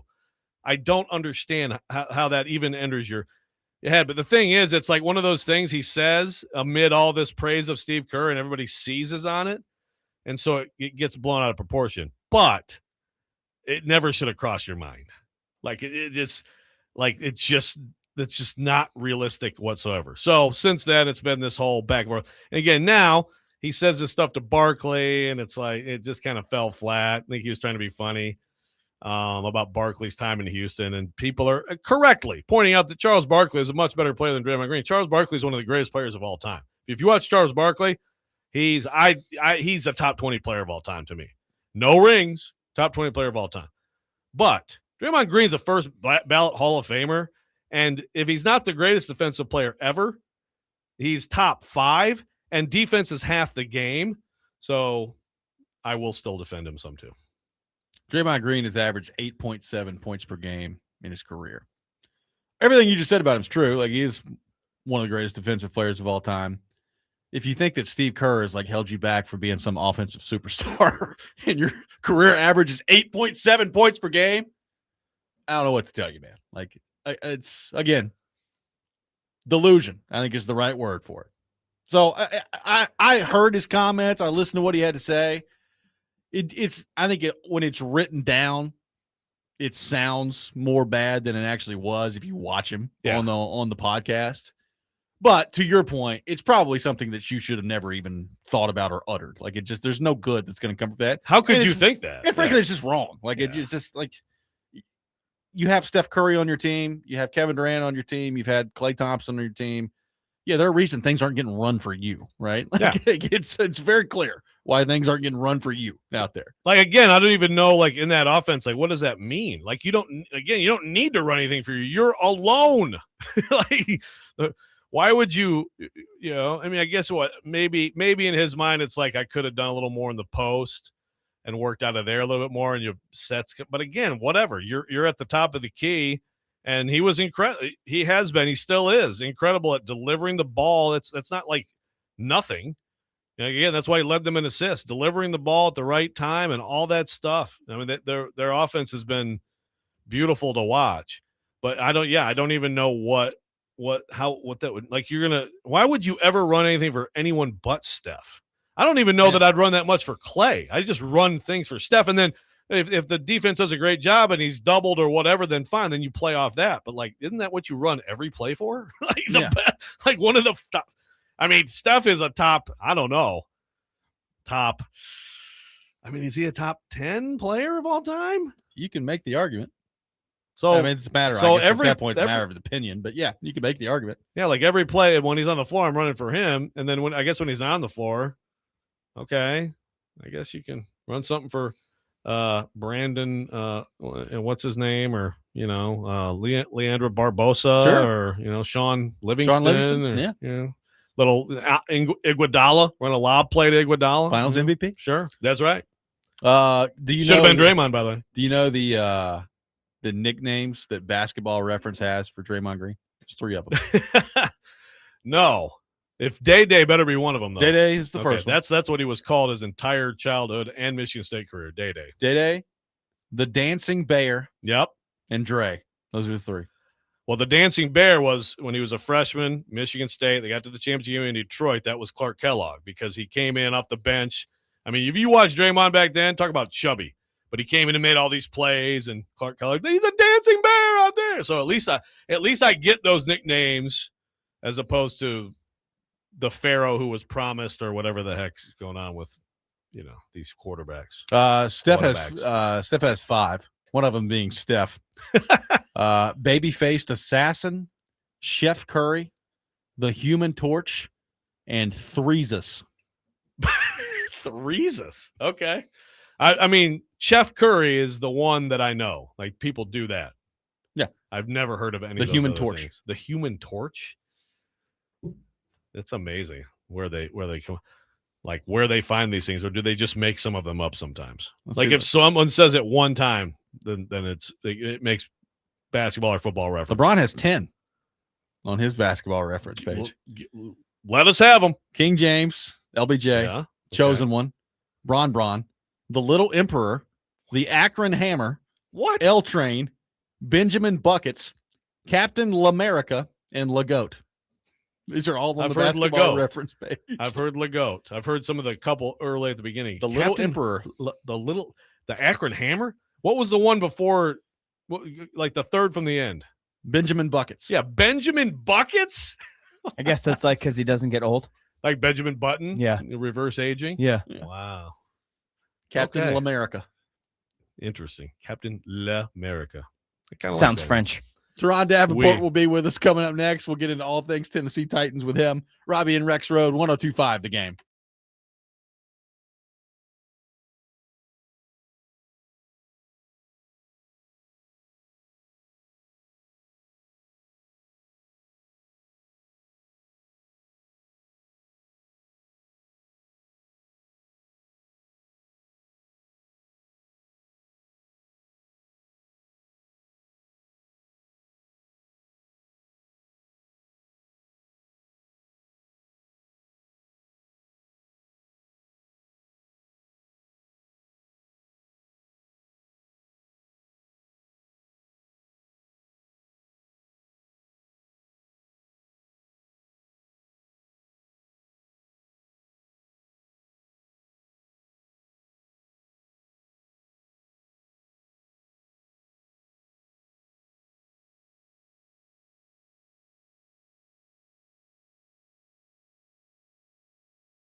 ESPN's Turron Davenport, Talking Titans, now on Robby and Rexrode on ESPN, 102.5 The Game, and the Game Nashville app.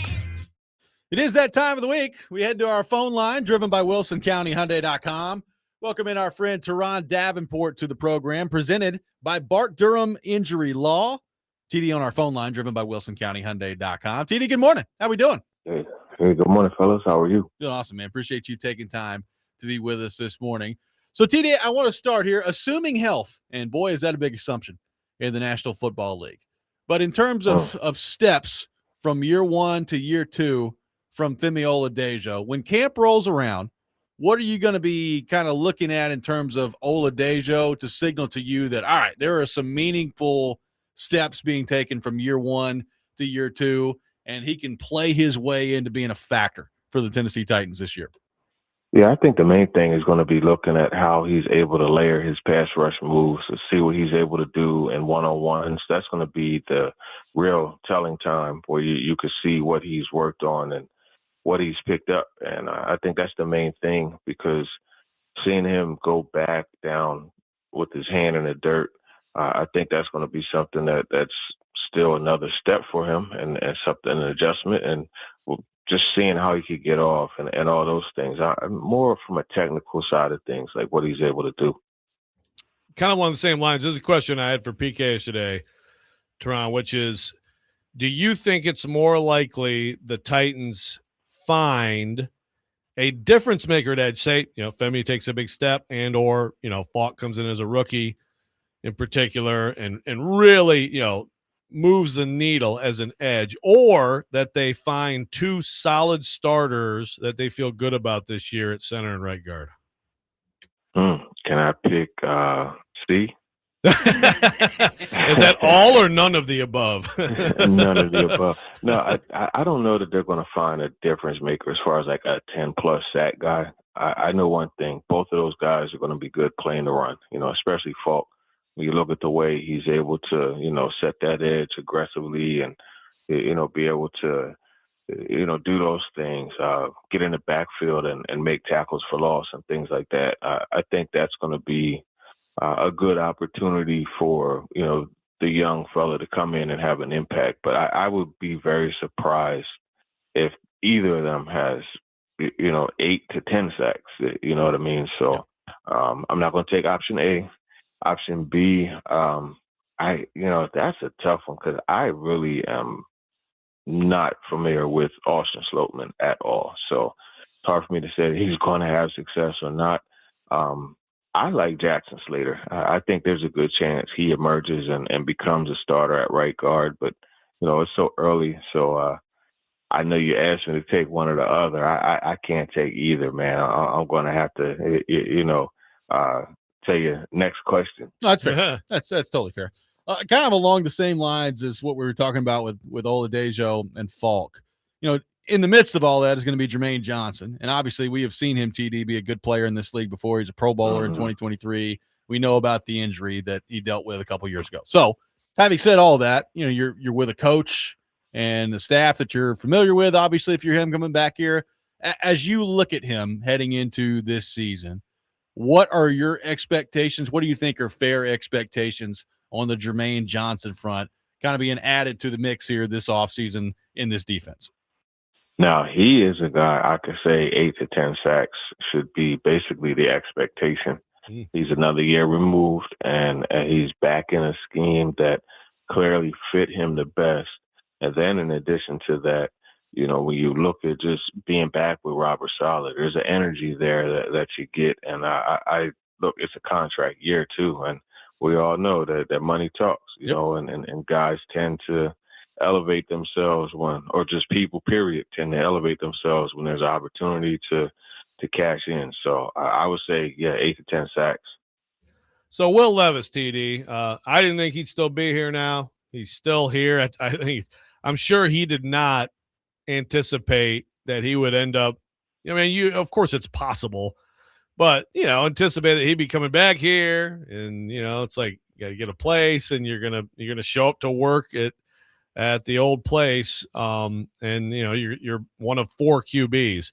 But I do wonder with him, understanding that these guys have chosen Mitch Trubisky to be QB2, and Mitch Trubisky certainly has done a lot more than Will Levis. Understanding that, I do wonder if Levis, now with the weight of the world not on his shoulders, with still what I think is a pretty good amount of talent, if he would have any opportunity here to like earn himself more reps and get into a QB competition, or do you think it's just, it's meaning QB2, by the way, not QB1. Oh, I'm sorry. Yes. I thought I said QB2 competition, but if I didn't, yes, QB2 competition. Yes. Is that feasible for him? I guess really for him or Hendon Hooker, or is it a matter of, Trubisky's the guy, and Hooker is going to be QB3, and at some point they're just going to find a way to unload Levis. Yeah, I think it's what you just said, and I think Hooker is going to be the guy that they keep on the practice squad, because you could pass him onto the practice squad. You release Will Levis, there are going to be multiple claims for him because he is a talent. I don't care about what he did as a starter. He's talented. Now, granted, what he did as a starter is something that he's going to have to, work to unravel wherever he goes. But I think it's very likely that he ends up being traded. And it's one of those situations where, like, it takes me back to 2016 when I was covering the Eagles, right? And Teddy Bridgewater went down, and Sam Bradford suddenly became a very attractive option. And, I mean, granted, you never hope for injury for anybody, so I'm not doing that. But I'm saying that is a situation that could happen. Or it could be a situation like Malik Willis last year or 2 years ago, where you deal them for a very low pick, a team that doesn't want to, go through the waiver wire uncertainty and wants them, give a 6th or 7th round pick for them. I think that's kind of what it's boiled down to. So, TD, what do you make of this president of football operations role? We've talked about that this week with PK in terms of like the Titans the last couple of years have talked about, the landscape of the NFL is changing and how important that role is going to be. And the general manager is too big of a job now for one person to do it in the NFL. And now Brinker's out of there. So on the one hand, if you go hire somebody, then great. I mean, you go do a legitimate search and you bring in a president of football operation, then that all checks out. On the other hand, if they go back to being a general manager and that's just kind of like the traditional way of running things, which frankly I wouldn't mind seeing, but it does kind of tell you that, okay, well, was the Chad Brinker stuff just kind of a sham this last year or so? Where do you come down on the president of football operations discussion now with that job vacated at this point? Well, that's something that's really interesting because they did clearly state that the whole job of a general manager is too much for one guy now, and that's exactly why they created the position. But, I mean, there's general managers across the league that are able to do multiple things. And, by the way, they have 2 assistant general managers. Yeah. You know what I mean? So I think when you look at this, I don't think that position is completely necessary, especially in this case when you have 2 assistant general managers. But it's really going to tell you, what happens in the next couple of months. It's going to tell you truly where they are, right? And there hasn't been any known search or anything like that for somebody to fill the position. I know Bryce Wasserman is obviously a guy that's kind of taken over a lot of the operations side of things. You look at his role, but there hasn't been an active search. There hasn't been an active hey, look, these are guys that we're talking to for the position. Honestly, I mean, are there a lot of candidates out there? Right. This is a position that not many teams across the league have. So it's one of those, we'll see. But obviously it was convenient before because Brinker was there and they created the position, and now he's not. And we'll see how seriously they take that position. I don't think they feel it.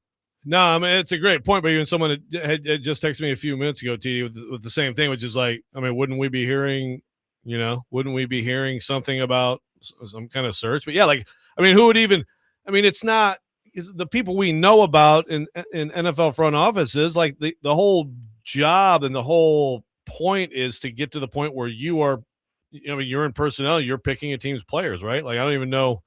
So basically I'm just looking at this okay, so Chad Brinker fell out of favor. So rather than Amy having another firing, they just It's like an AD when a school wants to fire him, and it's like, here, you can be a special AD and make $1 million a year and do nothing, right? I mean, that's how I'm going to have to look at it.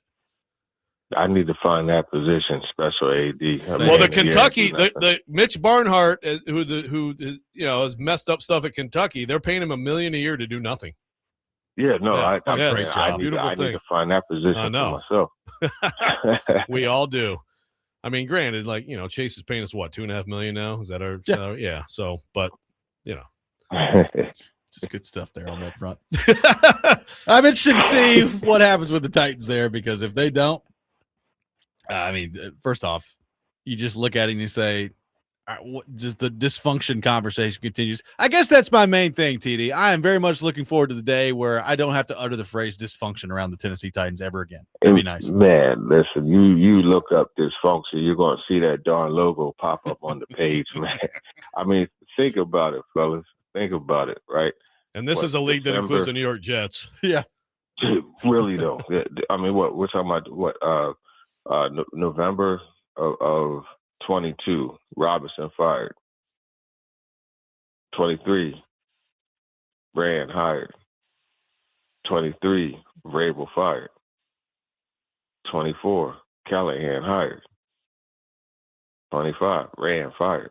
I mean, it just goes on and on. It's just crazy. Yeah. And Brinker promoted. That's different, right. Everyone. Yeah. Yeah, you got to mix in that part too, man. It's been a mess. It's been a mess. It has. TD, great stuff. Hopefully some more wins coming this year. We can start to forget about all that stuff. We will talk to you next week, my friend. Have a good weekend. All right, yeah, for sure, man. Let's go Mets, and also happy Mother's Day to all the moms out there. Yes. If you have your mom here, make sure you hug her, tell her you love her, because when she's not here, it hurts. So happy Mother's Day. Absolutely. Well said. Turron Davenport with us every Friday morning at 8 o'clock, presented by Bart Durham Injury Law. We will react to what TD had to say. Take your thoughts on the Titans at 615-737-1025. Robby and Rexrode, 1025 The Game.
Boxing fans, 102.5 The Game and Team Boxing League have your chance to win tickets to see the Nashville Smash take on the Boston Butchers at Municipal Auditorium on Saturday, May 23rd.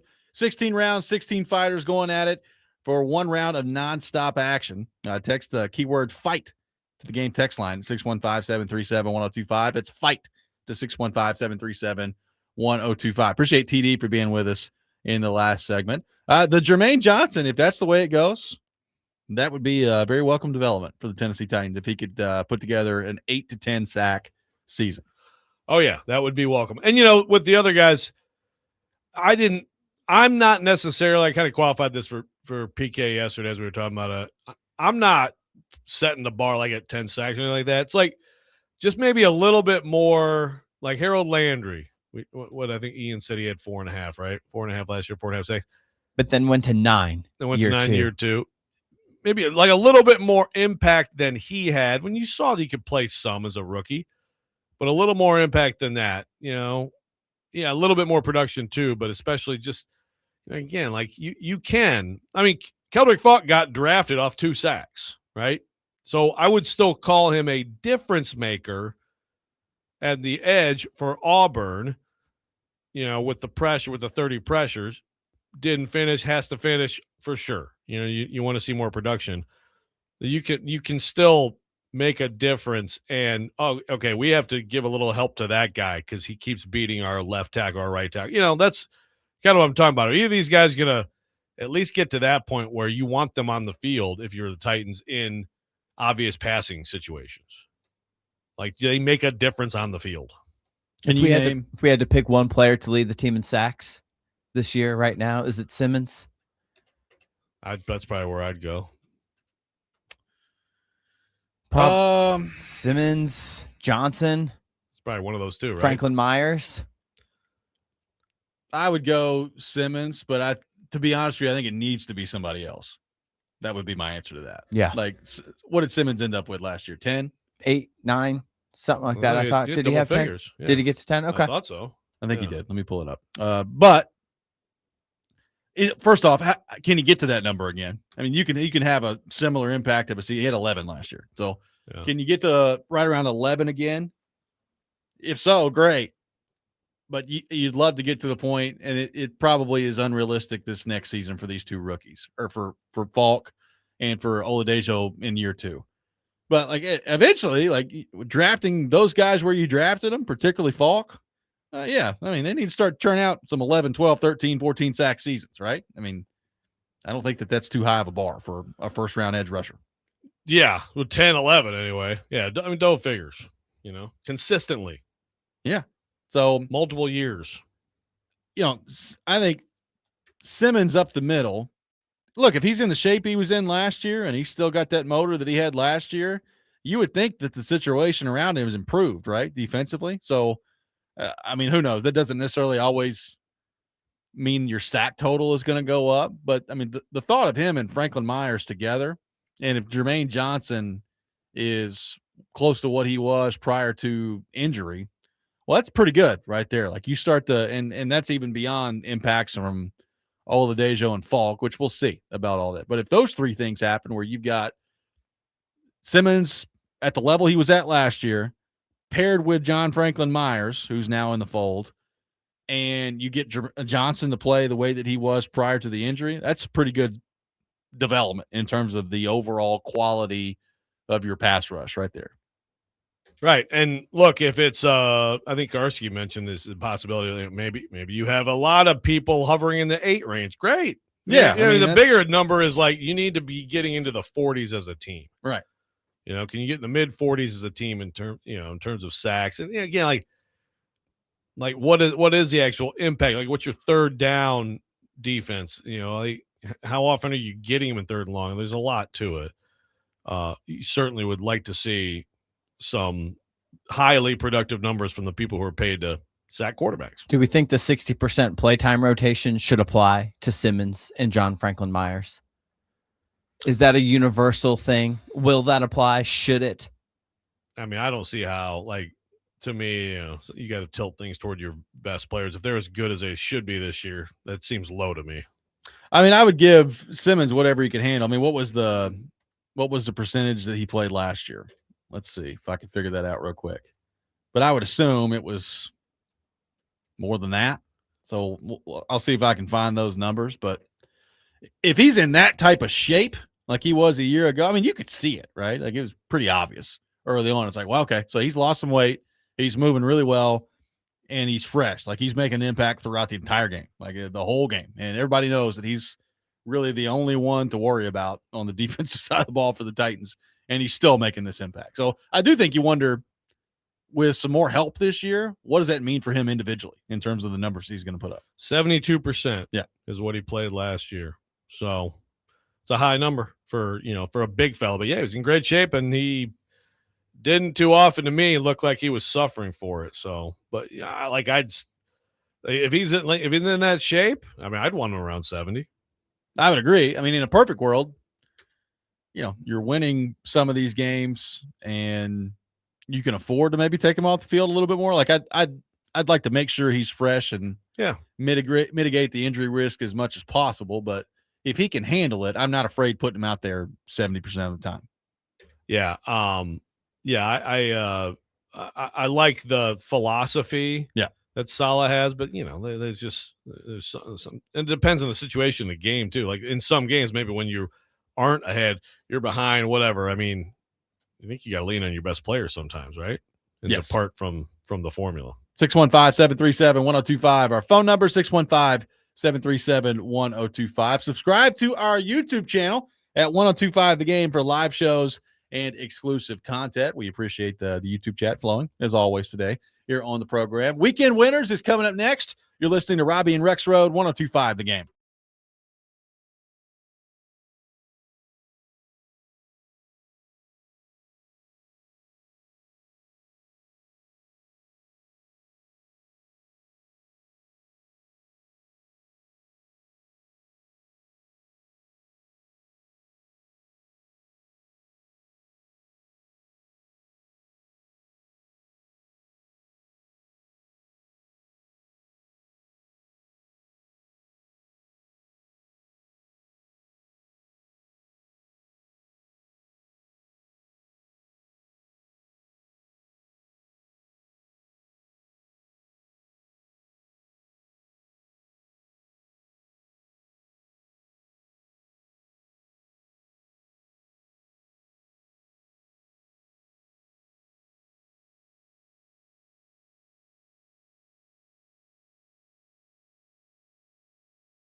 It's time to pick some winners. We hope. Robby and Rexrode have weekend winners for you. Now On ESPN. 1025 The Game and the Game Nashville app. It is time for weekend winners here on the program. A standings update in the competition. Horrific stuff from me and Rexrode last week. Horrific. Both going 1-5. I had my lock. Rexrode did not. Jeez. Ian Safar, however, 4-2 with his lock. Nashville SC. Not. I'm taking a break this week. Just a spoiler alert, but Yeah, he's hit the struggle bus on the Nashville SC picks. You're But hitting he's everything else, 4-2. though. Yeah, he's fine. And he's 9-2 on his locks overall. Brings the overall standings. Ian Safar, 31-35, 9-2 on his locks, 40 points. Joe Rexrode, 32-34, 5-6 on his locks, 37 points.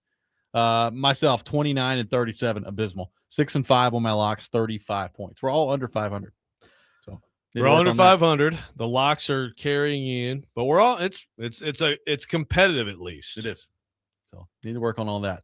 We begin with the San Antonio Spurs and the Minnesota Timberwolves in Game 3 coming up tonight. The Spurs, a 4.5-point favorite in a series that is tied 1-1 with Minnesota back home. Ian Safar, you're up first in the competition. Who do you have between the Spurs and the Timberwolves? okay. Should be fun, I think, maybe. I don't know. I'm going right off the bat. I'm just going to take the Spurs. Locking down right off the bat. Off the hop. Ian going with the lock. Joe Rexrode, Spurs, Timberwolves tonight in Game 3. Well, this is high leverage then. Not that I'm going lock, but I'm just feeling the home team, finding some magic, and at least taking this down to the wire. So give me the T-Wolves. Going with the T-Wolves tonight. Give me the Spurs on the road, minus the 4.5. They win by 6, but they cover the 4.5 tonight in Game 3. I will take the San Antonio Spurs. We move to the Sabres and the Canadians coming up tonight in Game 2. Sabres take Game 1. They lead the series 1-0. Straight up, Joe Rexrode, who we got between the Sabres and Montreal tonight? I think logic would tell you that, it's Montreal's going to respond. This is going to be a really good series. The Sabres in Buffalo and that arena, the way they're rocking, man, I'm going with the home team again. Give me the Sabres. Going with Buffalo to take a 2-0 lead in the series. Give me Montreal to even things up tonight. They were horrible in Game 7 against Tampa Bay. They won the game anyway somehow. They're not very good in Game 1 against Buffalo. I think tonight they will be. I think they respond tonight. I think they win, and that thing's evened up heading back to Montreal. I will take the Canadians. Ian Safar, who we got in Game 2 between Buffalo and Montreal? Yeah, I'm going to take Montreal also. Buffalo playing well, but I think, it's going to be a long series. Both Buffalo's still learning how to win. Give me Montreal to even it up. This is the week that either puts me right back on top or sends me hurtling into last place. It is. It is. The Vols hosting the Texas Longhorns this weekend, who are ranked number 4 in the country in Knoxville. The series winner between Texas and Tennessee. I'm up first in this one. I'm going to go bold here and say that Tennessee wins the series. They take 2 games in this series, and they win against the Longhorns coming up this weekend in what would be a huge development for the Tennessee Volunteers. Ian Safar, who we got? I guess I'll go Texas. I have not been good in the baseball. I haven't really watched much college baseball, full disclosure. We've all kind of sucked in the baseball. Yeah, I'll go Texas. Yeah. Tennessee is the real UT. Texas is the fake UT, but Texas wins this series. Give me Texas. The Longhorns to win the series on the road in Knoxville. Rexrode and I completely opposite of each other so far. We'll see how that goes. Boy. We move to the individual portion of the program. Ian Safar, your first individual selection. Okay, I'm going to go against my heart in this one. I think the Sixers win this game. I don't know if OG is hurt for New York. Sound like a hamstring, maybe not overly serious. I see a little bit of a bounce back for the Sixers. I think they take this game. Minus 1.5. 1.5. Yep. Minus 1.5 the line. And that one, 76ers in Game 3 at home. In that one, Joe Rexrode, your first individual selection. Exact same. Put me down with the exact same thing. I think the Sixers get it done. Going with the Sixers, minus 1.5 against the Knicks. Give me the Avalanche and the Wild in Game 3. Give me the over. 6.5 goals. It's been an offensive firepower of Someone a series else so putting up far. a 9 spot. I don't know about 9, but with the way that Colorado's going right now, I'm pretty much banking on them getting like 4 or 5 by themselves. So I would assume the Wild will get a couple. So you get to 6.5 pretty quickly when you start operating that way. I'll go over for the Avalanche and the Wild at 6.5. Joe Rexrode, your second individual selection. Same game, but I'm going with the result. Wild at home, desperate situation, plus 1.5. Give me the Wild and make it my lock. John Hines. Lock it down on John Hines and company, plus the 1.5 against the Colorado Avalanche. Ian Safar, your second individual selection. Even though they complained a lot about the refs last night, lots of complaining from the entire team. Apparently, they huddled up with the referees after the game on the court to protest their 18-point loss and LeBron's lack of calls. OKC minus 8.5 win. There you go. Game 3. Take that. OKC minus the 8.5 on the road. I almost locked against the Lakers. I like it. It's good stuff. I will stick with that same game. Give me the under 211.5. I will take the under 211.5 between Oklahoma City and LA coming up in game 3. And I'll kick us off with our final round here. Give me the Cincinnati Reds minus 1.5 against the Astros, making my lock. I'm locking down on the Cincinnati Reds. They win by 5 runs today, but I'll go minus the 1.5. Ian, your final individual selection. Nice.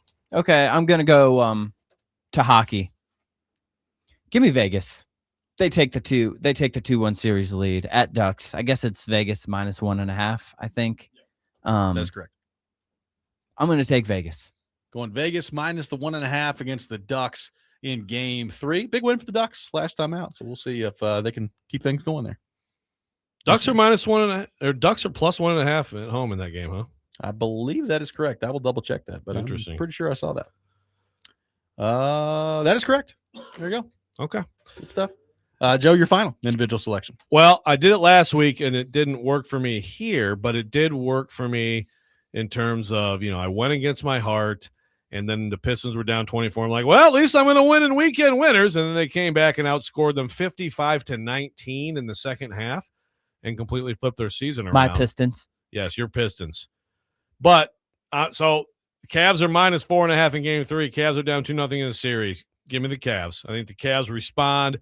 I think they have even old man James Harden, who looks like he should be at the Y the way he's playing right now, probably hits a few threes and they end up covering that. I was going to say, I don't think you're allowed the rest of the postseason run here to actually pick the Pistons. You have to go against them. Yeah, I mean, if they're going to keep getting wins, I might be willing to sacrifice this competition for that, if that's what it takes. Are you allowed to be a Warriors fan and a Pistons fan at the same time? Is that allowed?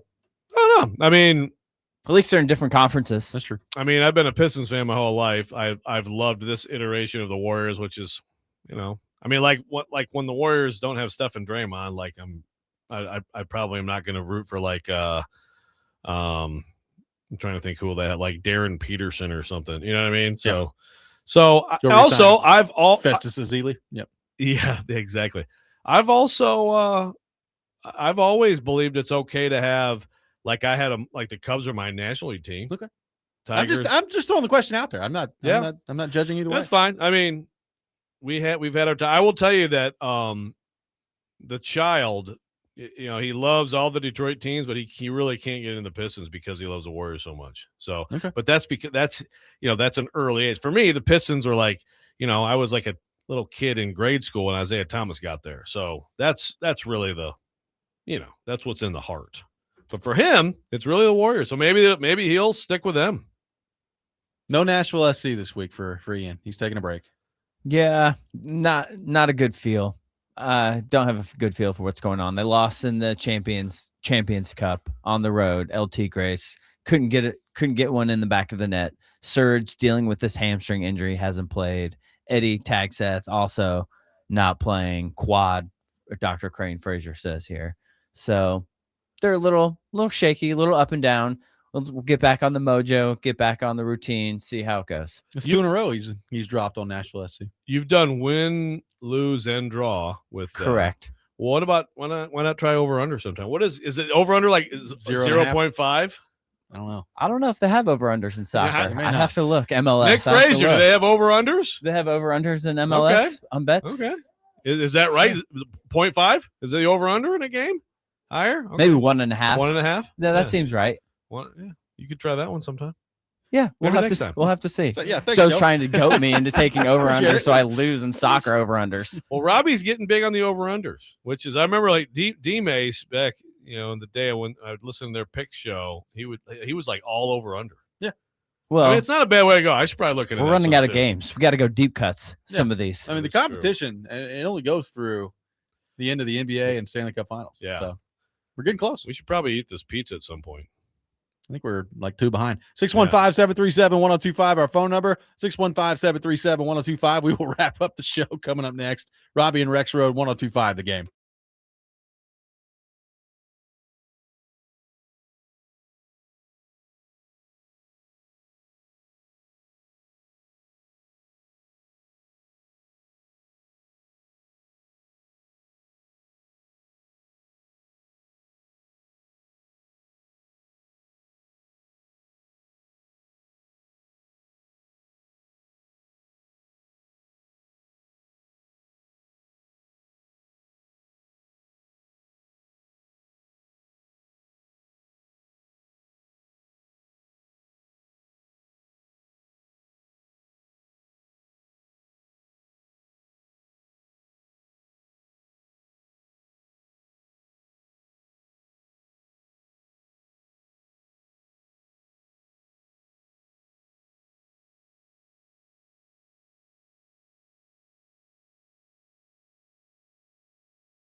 Final segment of the day, Robby and Rexrode, 1025 The Game.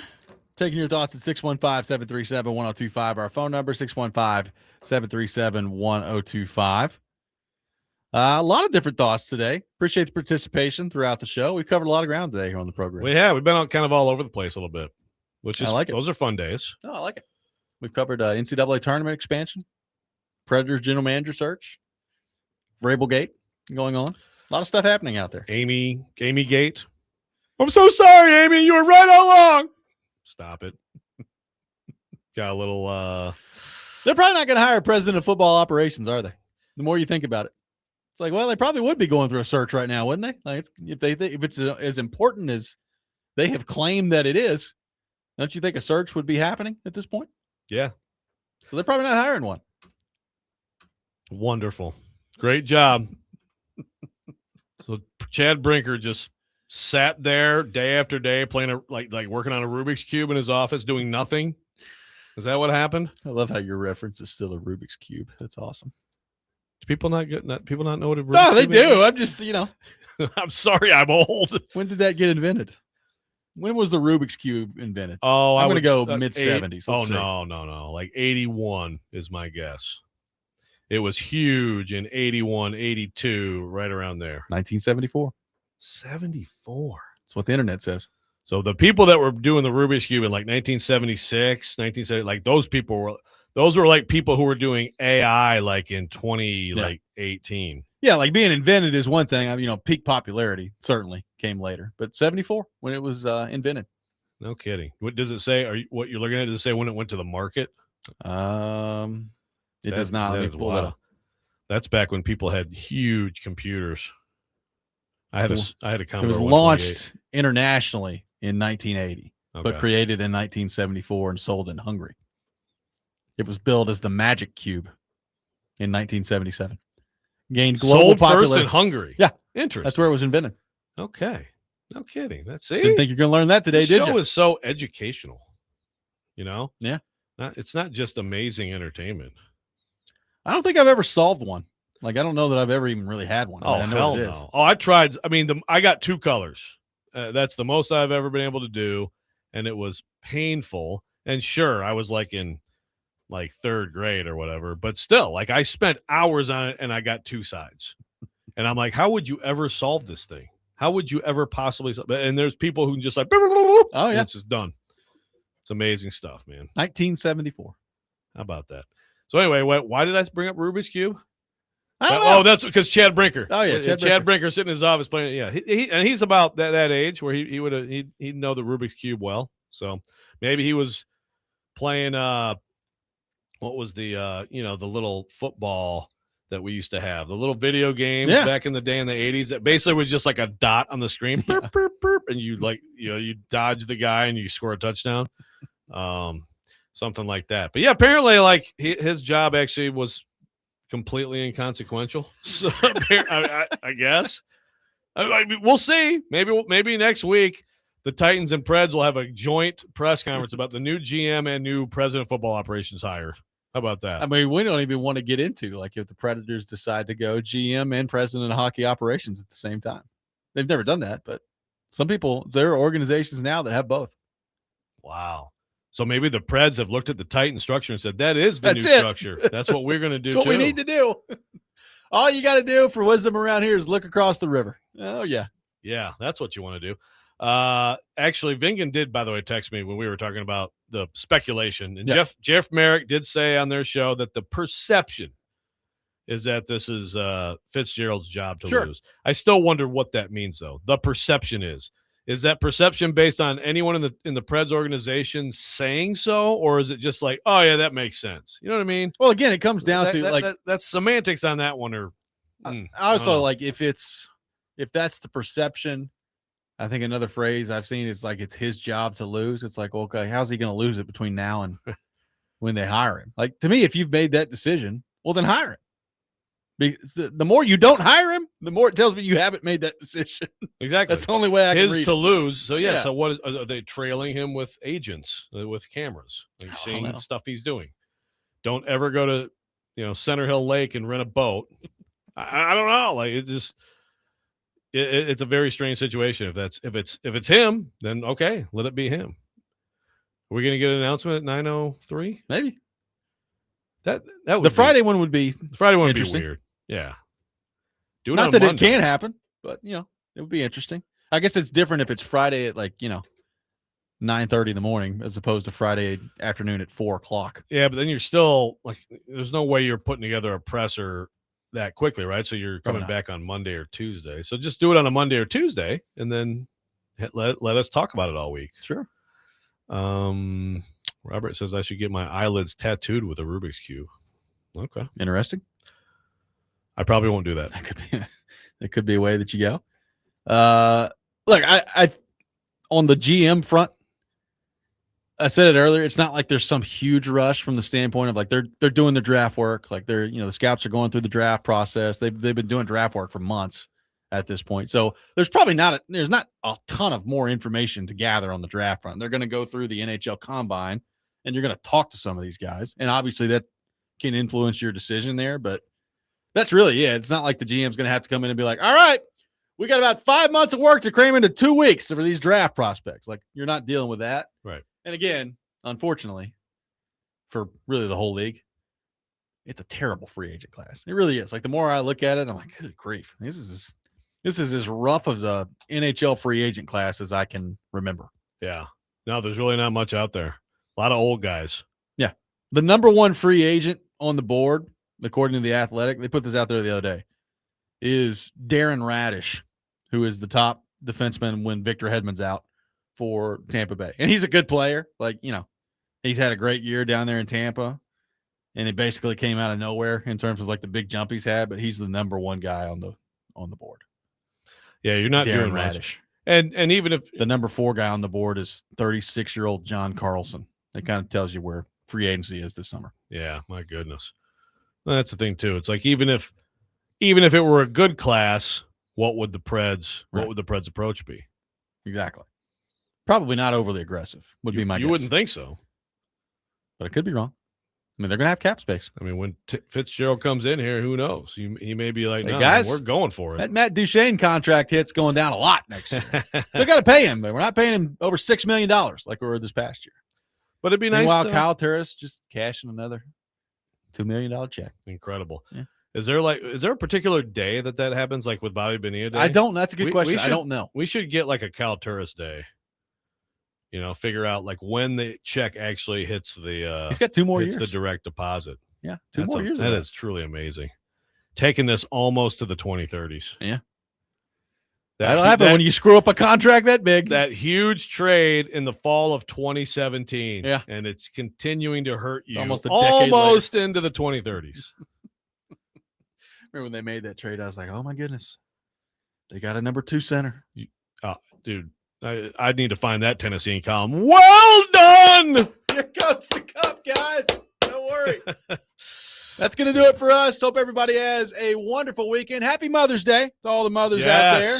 We'll be back Monday morning to break down the weekend in sports. Next man up, coming up next, you're listening to 102.5 The Game.